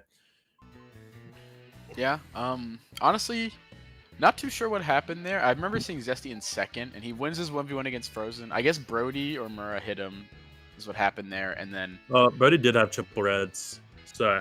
Like after he hit out Frozen, so he must have just gone redder because he took up the trail from. Yeah, again, I feel like it's just a numbers game where it's like, Canada keeps getting 1 person in a second, but it's like you block one thing, so now you have to just avoid everything else off like your pure driving and mechanical ability, and on average you just can't do that. Like even if this wasn't against USA North, it's still hard. Yeah, it's definitely not enough. Like you can't. You can't consistently win 1v3s, especially with us as a team at this caliber. And we're they seeing also the get, yeah, they get what I would believe is their best track. They upset every time, but I mean, Mura starting in 1 as well. This is like the dream scenario. Frozen burning out though is huge. That's actually very good because now one of the Canada members will get a box in 3rd behind their top 2. Yeah, but a bit of a blunder. I think he ends up hitting. Does he end up hitting Mura? I think he does. Yeah, Mura ends up getting hit out. Zesty, then I'm Bill in 1. I think Zesty had to stop with his TC so much sooner, but all good, At least Zilla's 1, right? But to min-max there, I think you have to like slow down and go for Fresh much sooner than that. I think he just wanted to make sure he didn't fuck over Zilla, just to ensure he keeps fast. Like, this is still a good position for Canada. Yeah. USA North body unblocking the cut there, so Frozen and Mura give it a chance. Frozen failing, I think Mura made it, Murray but does it's only make. in like the mid pack. Yeah, and this is more what we want to see from Canada. Much better opening. Obviously, bailed out a little bit by the fact that Frozen burnt out, but Yeah. I would like to see Canada double back here and then also play to obviously block the cut. I, I I think believe Moonview MKWii is got just like rented. gone 10, I want to say. It's actually hard for me to tell because Ethan's sitting in a weird spot, but he definitely has shock if he's just sitting there. There's no other reason to be sitting there. Yeah, I do assume that Ethan has pulled shock and knife. So we're probably gonna only be seeing one shock come out, but yeah, not exactly what we want to see, especially since we see I think 2-3-4 for And a Murray USA. glitch definitely made. Should be second. Yeah, he's second. For those who don't know, obviously Ethan has shock, which is bad for Canada, but good on MKWii to keep to stay like gone 10, so they don't have a chance to snowball with 2 shocks here. Um, Yeah, Making it so that Canada has room to make a play and make it hard for them to win. But honestly, Zilla's isolated in a 1v2 again. This time he's in first though, and top 3 might is look just for so a gone. ground style drop potentially. No, it doesn't end up coming out. It Hits hits the the wall. wall. Oh no, dude. Yeah, the blue comes out though. Okay, maybe might have been all part of the plan. But I think it's gonna be going for Zilla. Yeah, he ends up. No way. It's gonna split on them, but this still sucks so bad. Yeah, and the pack is getting so close now. Whatever USA wants to do with shock is gonna be devastating for Canada, I imagine. Yeah, we see Frozen and Goober make glitch actually. Wow, and the blue coming up to Freaking blue! Fred. What? Oh my god, Wow. dude, what an insane ending. And Zilla with a shroom in one, so he should just shroom right here and just guarantee first. You don't want to drop it Yeah. to Frozen and he just somehow beats you. 100%, and that's I can't even tell what the spots are, but that's I guess that I'm really confused. I guess maybe there wasn't shock, or maybe Krusty lost it at some point in the race. Yeah, yeah, because no bagger's using it now either. But he was just sitting there, like he 100% had. But Yeah, he had to. I don't think there's no reason for him to be sitting there other than him just having shock.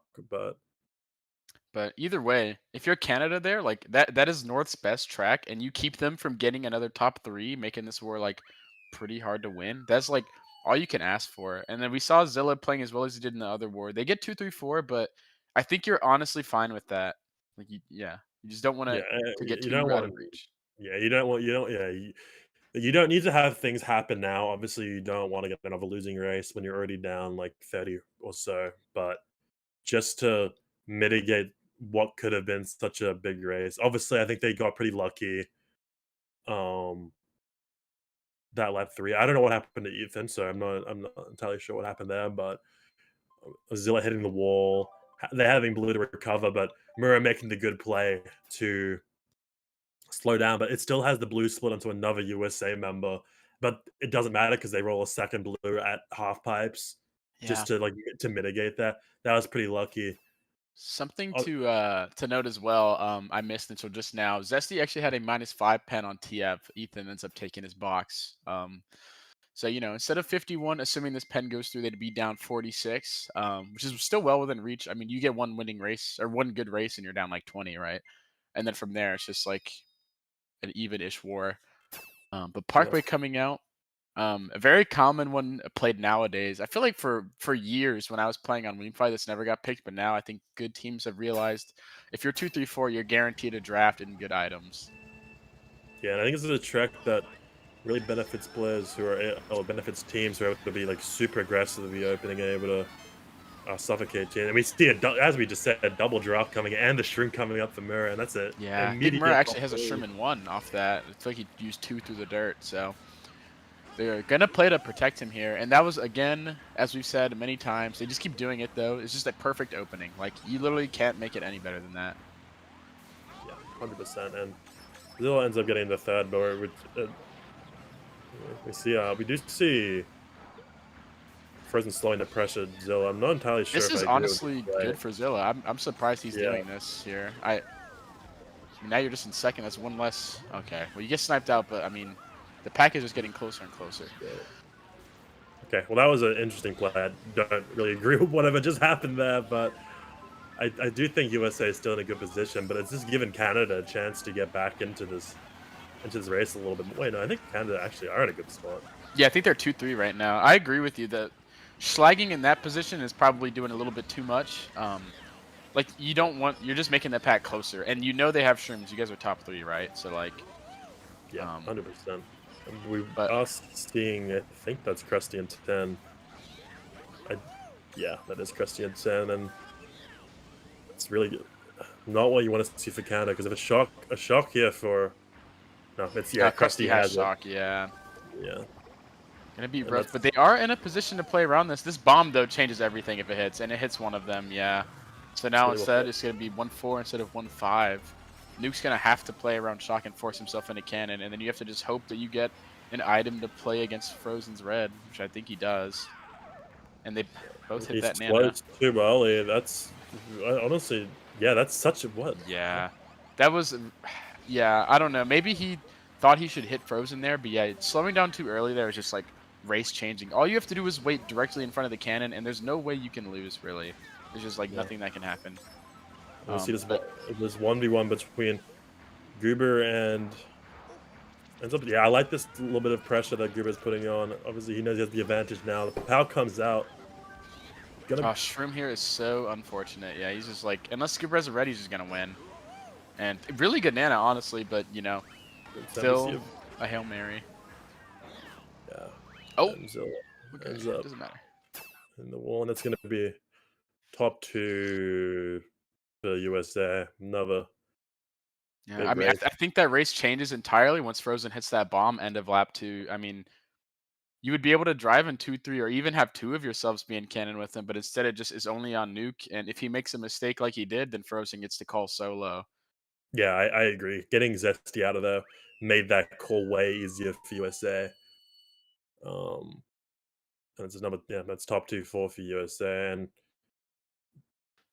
we're seeing Frozen keeping up the dominance he's displayed from match 2. Mirror looking a lot better this match 2, and that's, I feel like that's what you're gonna get with USA.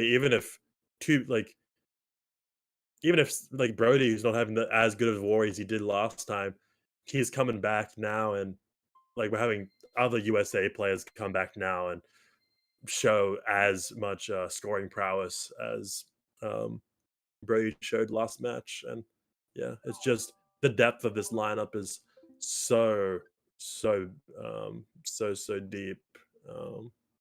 It's going to be hard for Canada to come back. Obviously, it's still possible for Canada to come back, but but this is looking like deja vu, right? We're right back in a similar position as they were match 2. Yeah. So they're down 65 now with the pen.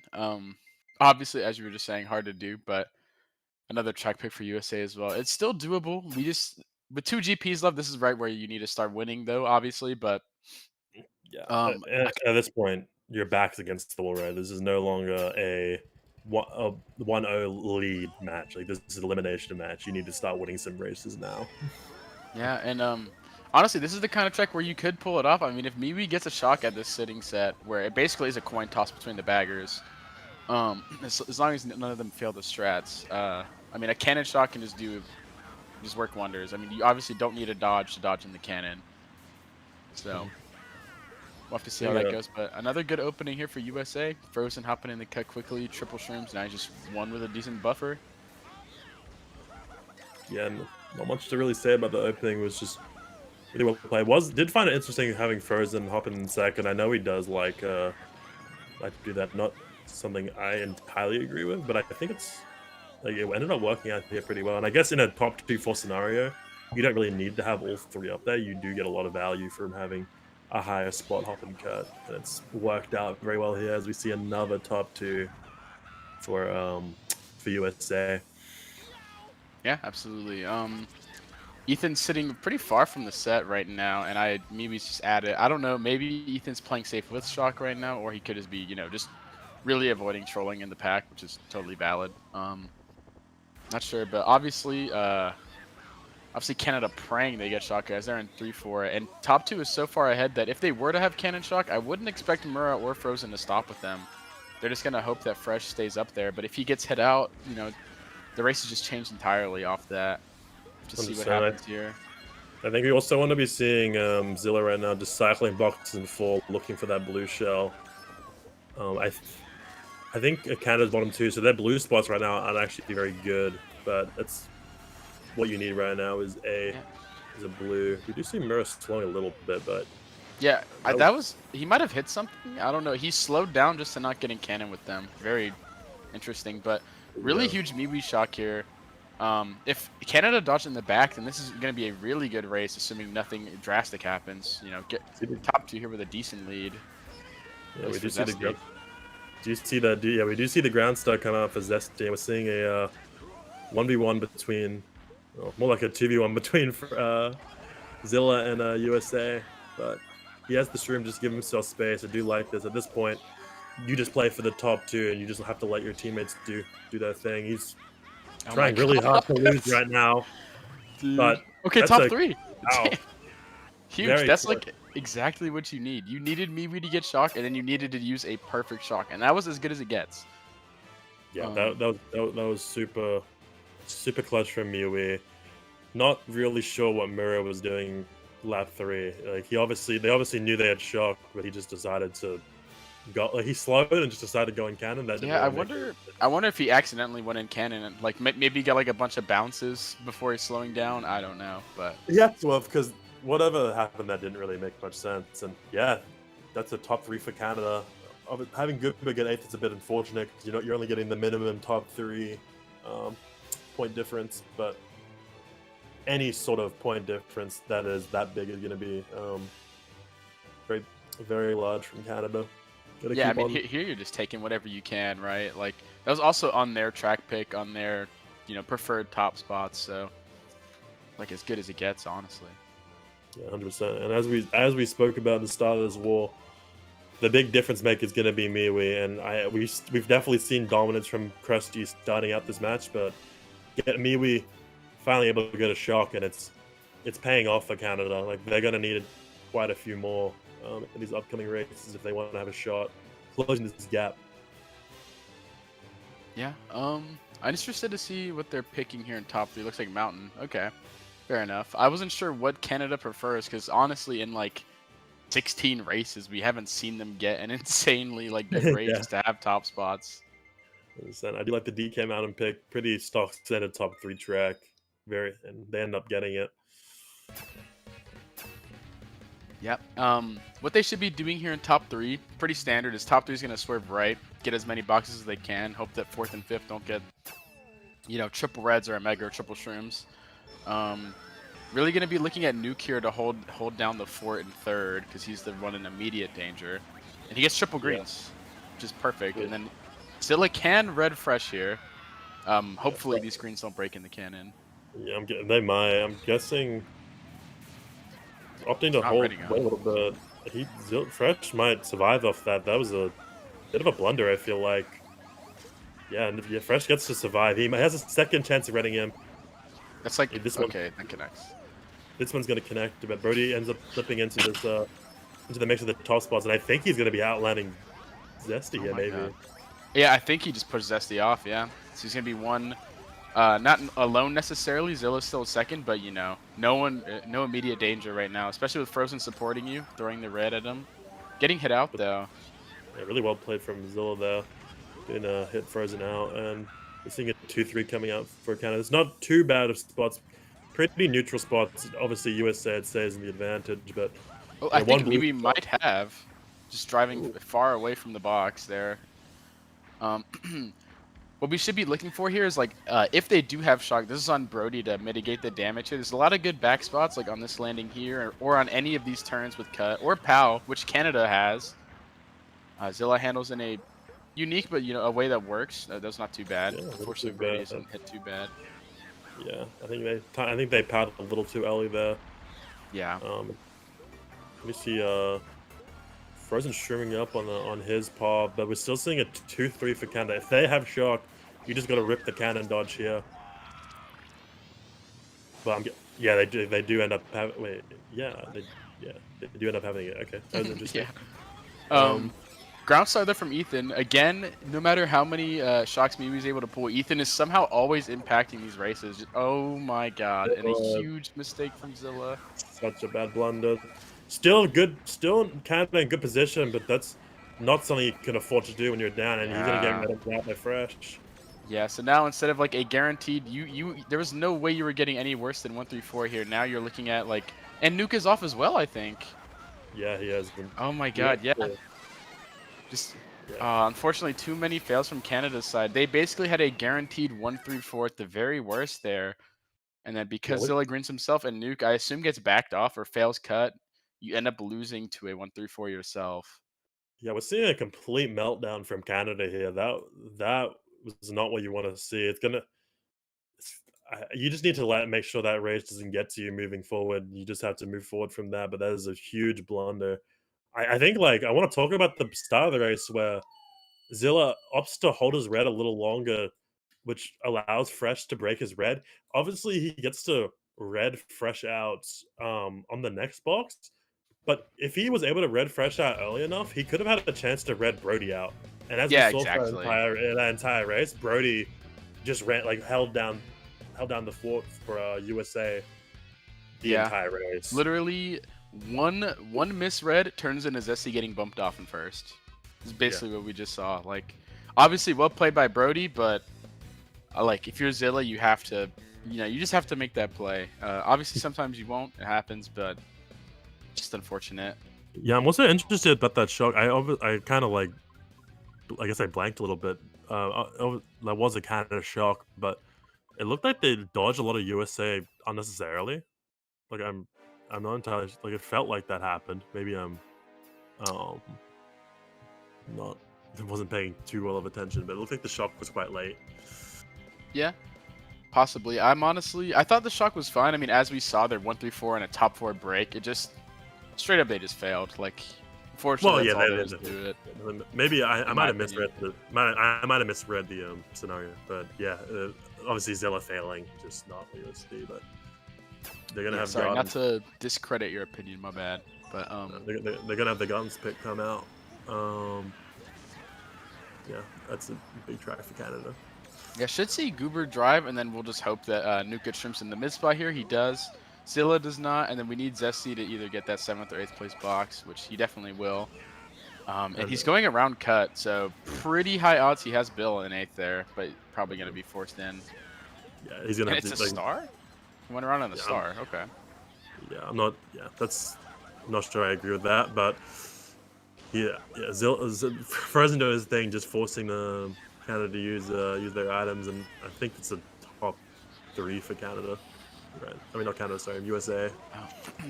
I believe But Nuke is second, thankfully, but this really depends on if he has shrooms or not, because obviously Brody and Frozen are likely, pretty much guaranteed to pull shrooms here, unless they get super unlucky. But maybe not now. But it looks like Nuke did take cuts, so he might be one. The instant blue pull off for Frozen. Gonna be looking at the minimap to see. I think Fresh is spacing, so I'm assuming a blue's gonna be out soon. And there it is. yeah, Nuke taking cut again. That makes me think he got triple shrooms first set. He did not. Okay, just got another shroom in second. So yeah, USA is going to be top 2-4 here. Or I mean, just top 2 here. Zilla's in 4th. Sorry. I do like the aggressive power usage to try and mess up USA, but doesn't end up really doing a whole lot. And yeah, at this point, USA no streams to Canada. USA just have a very comfortable top 2.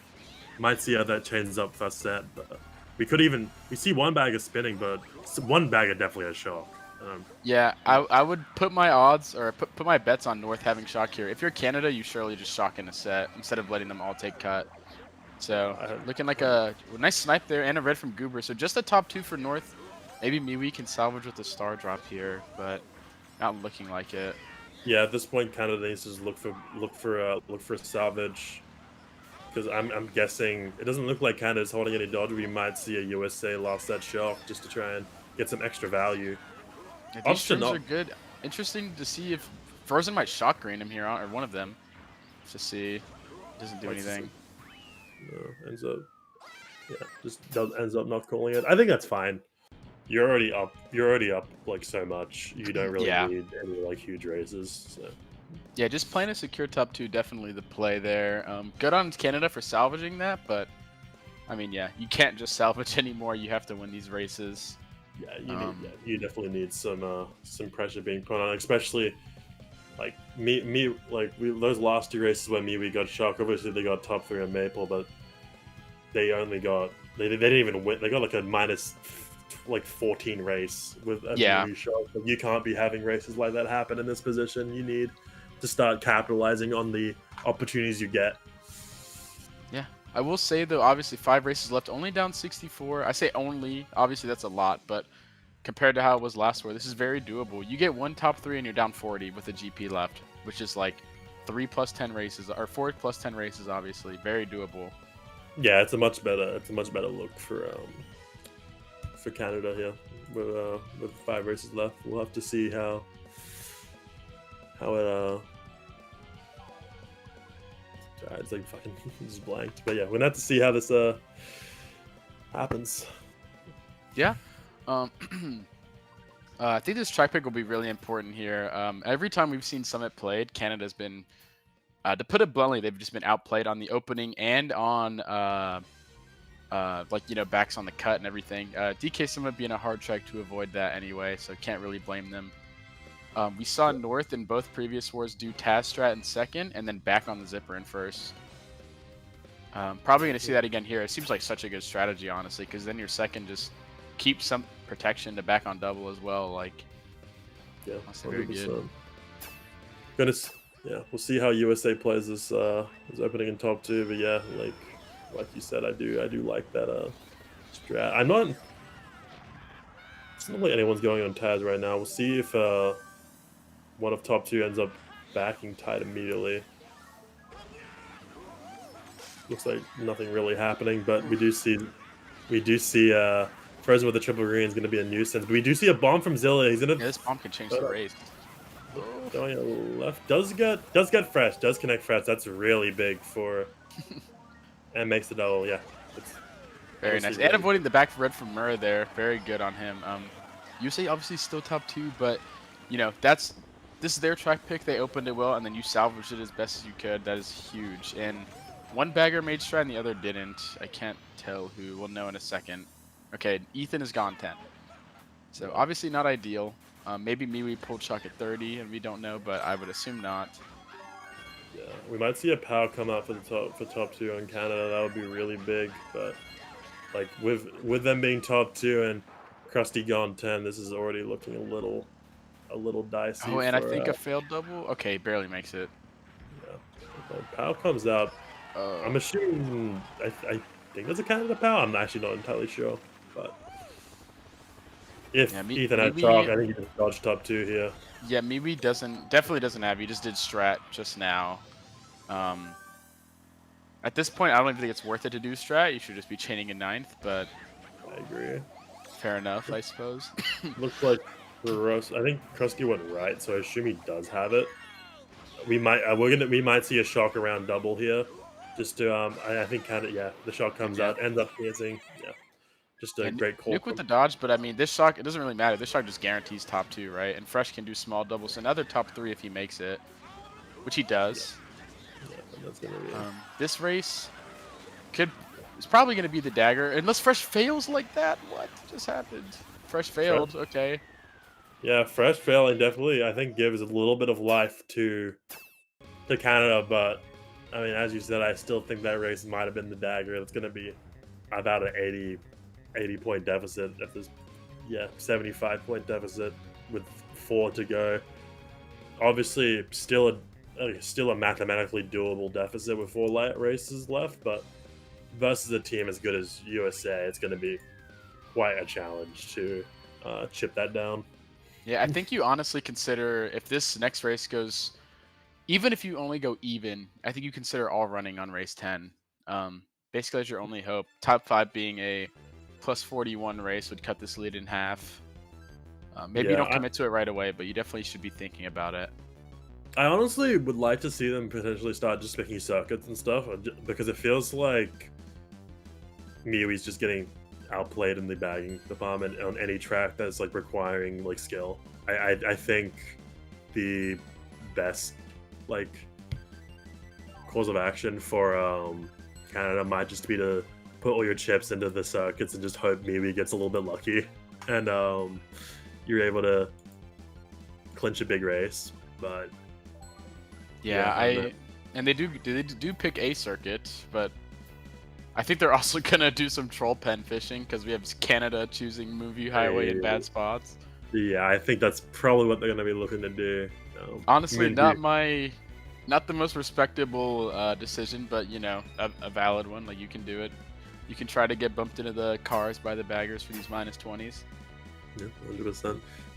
We do see quite a few -20 pens on this track, just because of how the cars are laid out. It's very easy for the bags just to push players into them, and we do see Moonview come out too. So Honestly, I think this is a bad idea anyway. I don't think Ethan's the kind of bagger to beat up this much and then troll, like ever, really. Like, pretty rare to happen. He's a pretty disciplined player, I would imagine. And on top of that, they're in good spots, so you just see USA in top 3. Oh, Frozen actually getting bomb card. that was interesting, but I mean, it's still top 2, 6, 7 for USA. Frozen might have been bomb card by the bagger. I don't know if that was the bagger, but one of them got hit with them. It might have been Krusty. Yeah, okay. That case doesn't matter too much. You know, USA is still top 2 here. Zilla could have just gets redded. Sorry. I guess from here you just have to play for blue and POW, but no POW coming in. Oh, North had it. They have the North POW, and yeah, they're just gonna keep putting on pressure for the Canada mid spots just to keep that the TC pass off as well. Oh, passing! Almost passing to Krusty would have been a huge play. That was a really good hustle from Zilla. Ends up backing, but like whatever's going on right now is not enough. The blue comes out though. That's what we want to see for Canada if they want a chance here. I honestly think Ethan has shock here. I think Frozen's gonna be galling this after first set if they're not in dodges, but we'll see in just a moment. And there it is. Yeah. It comes out. So this will put. He should just. Oh, Zesty's actually avoiding this really well on accident. Yeah, he somehow does not get redded. Not intentional, but it works out. Yeah, but still be top 2 for USA. Shocks. Back on the NAS. I don't know if I don't think they're connected. I think it's still top 2. Yeah. Oh, and this ground star here, so you can make a play on Zesty. You're gonna hop over the boost pad, perfect. So Zesty is forced to hit the boost pad into his line, gets hit. Really well done by Frozen there, and they're just gonna get top 3 to close out this war. That micro adjustment to hop over the boost pad was actually really well played, and as we said, man, Krusty showing his impact again, even after getting the shock, drops the staff for Frozen and is able to get the stop troll off. Yeah, I think something that's not talked about enough. There's a difference between the difference between MKWC and Ethan that I've seen is when Ethan doesn't have shock, he's either taking a TC or dropping a star, and when MKWC doesn't have shock, he's kind of like in no man's land, like maybe an experience difference. He's not really positioning himself to take thunderclouds at all, and it's top 4 actually for Canada, for USA North. I mean, yeah, so that's just gonna be the dagger. yeah, it is physically impossible to come back from this unless they. Well, I guess if they top 5 3 times, then sure, but that. Yeah, we'll say probability wise, it's gonna be a USA win. We're gonna be more than likely seeing USA make their way into the BO5 finals. I think we'll watch this last race, see if anything crazy happens. But I think if nothing crazy happens, we can probably start talking about other stuff coming up for the World Cup and the potential finals matchups. I guess in between races, we can talk about how I believe England and France play tomorrow at 2 p.m. Eastern. For those who are interested in watching that, we have the bracket here for you guys. Yeah, it's gonna be a really interesting match. Obviously, we saw in the group stage, France. I would say France went on a bit of a tear in the group stage, only getting the 3 seed, but up until their last match, they were 4-0. And one of the teams that they did end up upsetting, in my opinion, was England. So we're going to be seeing a group stage rematch where I've talked to Xander, and he's looking like he really wants to get his revenge here for that group stage loss. So that's going to be a fun match to watch. I'm assuming it's going to be quite a close one too. Yeah, it'll be a very competitive best of 3. But for now, we have RBC coming out for top 4 for North. In top 4 for North, I mean. Yeah, we're seeing an all-run come out for Canada. Krusty's just going to sit in 10 the whole time and not troll. And at this point, you're just like grasping at straws. You're just trying to make anything happen if you're Canada. Yeah, this track sucks so bad when the other team is top 2. They get 2 fibs double back there. Guaranteed, yep, one Canada member gets hit, and no one hits the wide fib, but yeah, this track is just so... That castle section is just so hard to avoid backs on when there's a coordinated team doing double back spam. It's just so ridiculous. And then a bomb, and yeah, they're gone. Yeah. On the other POV, we saw fresh back bombzilla off the track, putting USA North in a top 3 break. Yeah, and we see, I'm guessing Krusty should just stop here. Ends up going. I don't know why he did that. He's just going to give... Okay. Well, he doesn't end up in a shock. Maybe Mirror already has it, actually. That might be it. Yeah. Yeah. I'd assume that's why he didn't stop. But like at this point, it's still... USA has gone top 3. If any of them have shock, like if any of USA has shock, this is going to be the dagger. There's no way for them to come back here. Yeah, I don't believe Murray has shocked. I'm pretty sure we saw him shroom, so... Yeah, he did shroom. Interesting decision. As well. Interesting decision from... Yeah, I'm guessing Krusty has shock now, because we see Nuke billing. Yeah. All Krusty has to do is just hold shock, and another well-handled POW. I was saying War 1 that was like probably the best target POW spot in the game behind like DKM cut, but we've seen Frozen handle that POW perfectly both times. It's actually really impressive. Yeah, Frozen's been playing really well. And the thing is, just a huge top 3 pack split, and Krusty's obviously holding shock. So, yeah, all you can really do if you're Canada right now is just pray, hopes and dreams. There's not a whole lot you can really do outside of that. You just keep spamming for those pals and just hope USA slips up. But I really don't see it happening. Yeah, it's definitely like physically impossible, especially with them holding shock here. I'm pretty sure if they just get first, there's like no way Canada can win. So if there were to be that many blues, they would just cancel one of them, and then it doesn't matter anymore. And yeah, we're just gonna have another Canada or USA top 3, and that'll be the war. Physically impossible now. That is the dagger. We're gonna see Zilla messing around with Goober, as they all know that the war is sadly over, and that's going to be the end of Canada's World Cup run. Make it to the semifinals, and we're going to be seeing USA North progress to the finals to take on the winner of England versus France in a best-of-5. Yeah, I mean, I'm excited for that. I'm excited for the best-of-3, of course, but a best-of-5 finals, I don't think we've ever done for the World Cup. I think we've only seen it once for that one GSC side tournament between JX and XI, and it ended up being like one of the most entertaining sets I've watched from this game. So, yeah, 100%. And we're going to be seeing like a little bit of a rematch in a way. We're going to have this, well, potentially if we see England beating France, we'll be seeing Frozen and Mirror versus Xander. 3 players who played in that best-of-5, and for those who don't know, that best-of-5 ended up in a reverse sweep in XI's favor. Which is kind of a crazy way to start off one of the first best-of-5 finals ever. So I'm hoping the finals for the World Cup will be as entertaining as that. Yeah. Even though this is mathematically impossible, I believe after we'll do like a tiny little interview with 1 to 2 of their players. Yeah, I imagine so. I'm looking to talk to USA, obviously down 1-0, making the 2-0 come. I mean making the 2-1 comeback to advance to the finals. It makes sense from the winners of match 2 go on to win the series. I didn't get to finish this project as like in its totality, but it's about like a 70-80% chance for a match 2 winner to go on to win the series. Pretty funny, actually. Yeah. So it's pretty interesting considering there's no like home away advantage in this game, obviously, right? Besides like hosting, but yeah, I do think the key point in that and why that happens, I imagine, is, well, obviously you have the 2-0s, and where match 2, the winner obviously won the match, but I think if the team that lost match one ends up winning match two, you usually have match one wins that were pretty close.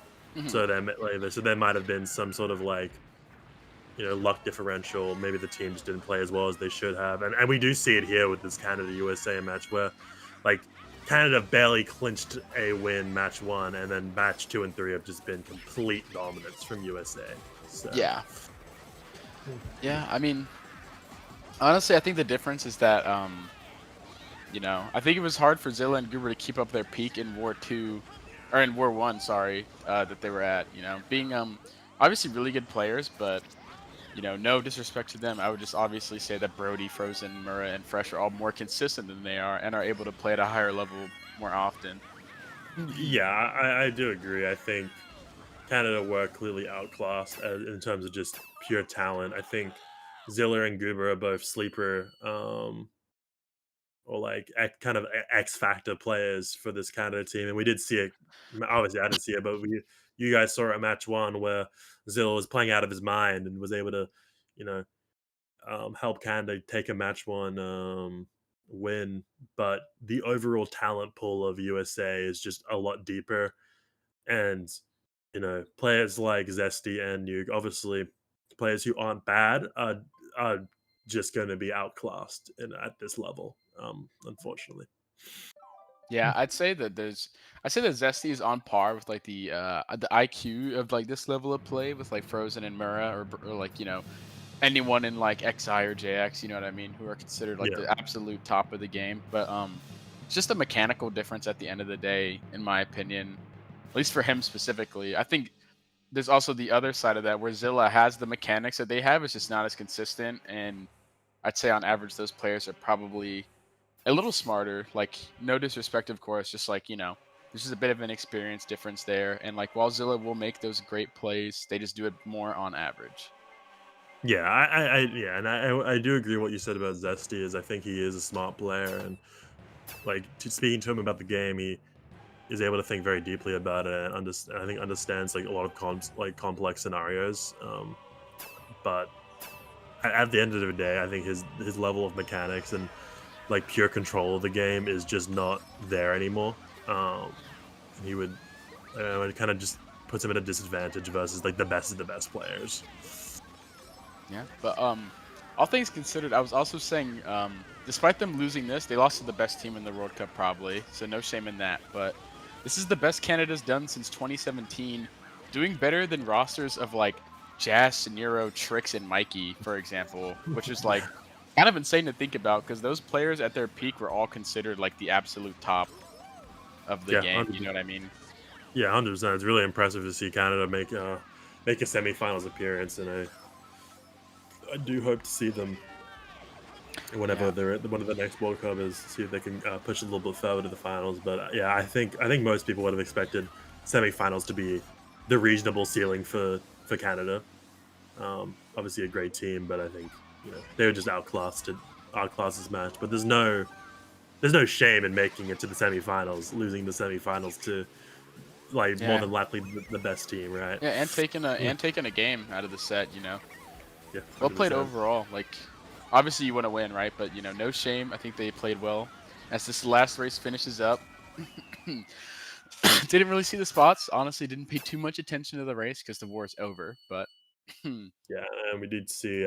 Looks like someone weed off. It was Nuke. Nuker. Yeah, um, yeah, but yeah, this war was over a couple of races ago.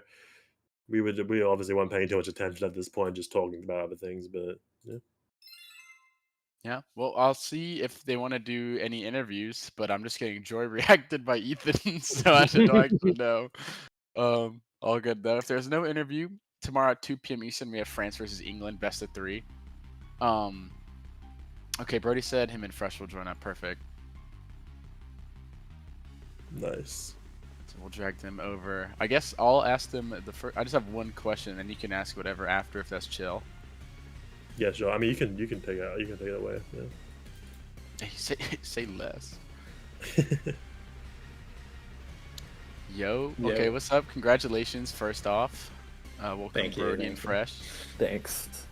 I know Fresh wasn't there. The first question I wanted to ask is after you lose War 1 by 4, I believe Canada had a pretty decisive shot count. Was there any like, I think Fresh was supposed to play regardless, but were there any like second guessing thoughts, I guess, about the set, or were you guys just chilling, you know, knew you were gonna be fine? I I think mostly we knew we were going to be fine. The first war felt a little uneven. I think we knew it would change up a little statistically after that. So Yeah. Yeah. Sorry, go ahead, Barry. Yeah, I mean, and we saw it coming after match 1. Obviously, match 1 was like a clinch victory, but after match 1, just complete dominance from you guys throughout the entire. Well, what do you think was like the key difference going in from match 2 after losing a unfortunate match 1? I feel like, I mean, the shock difference definitely affected things a lot. It's kind of hard to ignore that, but we just generally did a better job at splitting the pack too, I feel like. Yeah, and we were able to hold on to like top 2 breaks like almost every race, it felt like, the last 24 races. So I also felt like Canada's playstyle was pretty unstable, if you want to comment on it. I think that was genuinely the best I've seen Zilla play in any war ever, War 1. But it was like only him and occasionally Goober winning like 1v2s and 1v3s. And maybe you can comment on that as his teammates in GSC. Yeah, I mean, I'd say that's pretty standard protocol for them. What I would say is that, like, yeah, I definitely agree. I also think that, like, if a few races in a row don't go great, like, I guess, like, luck-wise, or if they're not playing good, then I think it can definitely down spiral. And, like you said, if Zilla or Alex weren't in the front, it could definitely get out of control, so. Yeah, this is your first, like, World Cup, right, Fresh? I do believe. Yeah, that's right. Do you ever get nervous at all in these matches, or you just kind of like don't care, you're vibing out? Not really, to be honest. I think Okay, with fair just how good my team is, like, it's just easy for them. Yeah, I mean, totally fair. when you have a team as good as USA, there's nothing to really be nervous about. Like, you guys lost like 2 matches throughout the entire tournament, and both of them were like single digits. So, like, I mean, for like lack of a better way, just you guys are destroying pretty much every team you've gone against. How do you feel about the upcoming finals matchup? How do you feel about the England versus France matchup? Is there a team that you want to look to be playing in the finals? Do you really care? Like, how do you feel about this upcoming finals? At least personally, I feel like we kind of I think we should just go into the finals like we would any other match, like same level of confidence and just play and perform like we always do. I think we should be okay. Yeah, it is interesting though. It's a best of 5, which is like never done, obviously. I don't know if you guys really are gonna play any different from that. Obviously, I imagine you guys just use main lineup and just, you know, do your thing. But it should be fun to watch. Do you think obviously you don't have to comment if you don't want to, but do you think you would just be using the same lineup all 5 matches? Do you think there'll be any switch up? Like, how do you think finals is gonna be? I'd say it probably just depends on how it goes. How the first few matches go. Yeah. I'd agree. Yeah. That's completely fair. I guess I don't have any other questions unless there's any like specific comments you guys want to make about your team or like anything you guys did individually. Feel free. I guess I have one more question. Like, do you guys obviously I didn't watch match 1, so I don't know if there was anything done. But do you guys feel like you guys played your race openings better match 1 than you did played your race openings better match 2 and 3 than you did match 1? Because it kind of felt like after match 1, I guess I didn't watch match 1, but like after match 1, every single race opening, you guys were just top 2, 1-3, top 3. Like, you guys were just dominating every single race opening. Do you think there was anything different there in terms of just how well you played, or do you really feel like it was like mostly the shot count that was a big difference maker for the like future matches? I mean, I would probably have to like go back and rewatch to remember, but I don't remember our race openings being particularly bad in match 1. Like, I feel like it was pretty solid overall, but obviously in matches 2 and 3 they were really, really good. So they were probably better. I'd have to go back and look to actually give a proper answer, but I also must admit I did not watch match 1, but I would imagine it's likely what Brody said.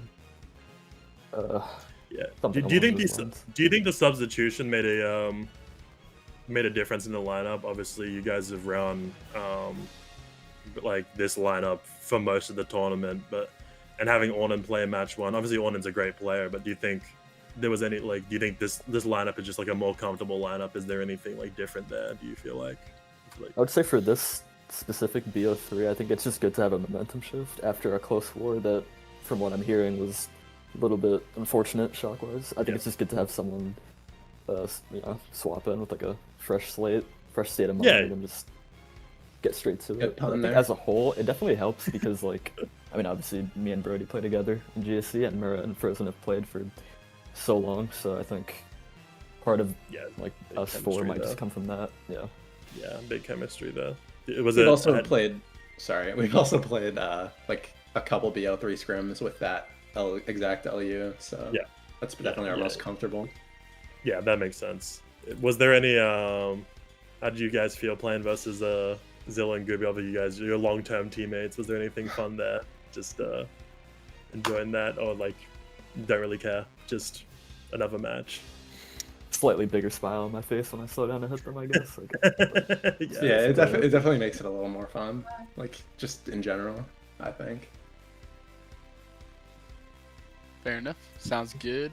I don't have any more questions unless you do, Barry. They muted actually. Oh, that's pretty much it. I've covered everything I wanted to talk about. Yeah, fair enough. Okay. Good luck in the best of 5 grands, and good luck in. Actually, no, that's it. Yeah. If there's anything else you guys want to say, feel free. If not, then that'll be it. I think I'm That's good. pretty much it from me. Yeah.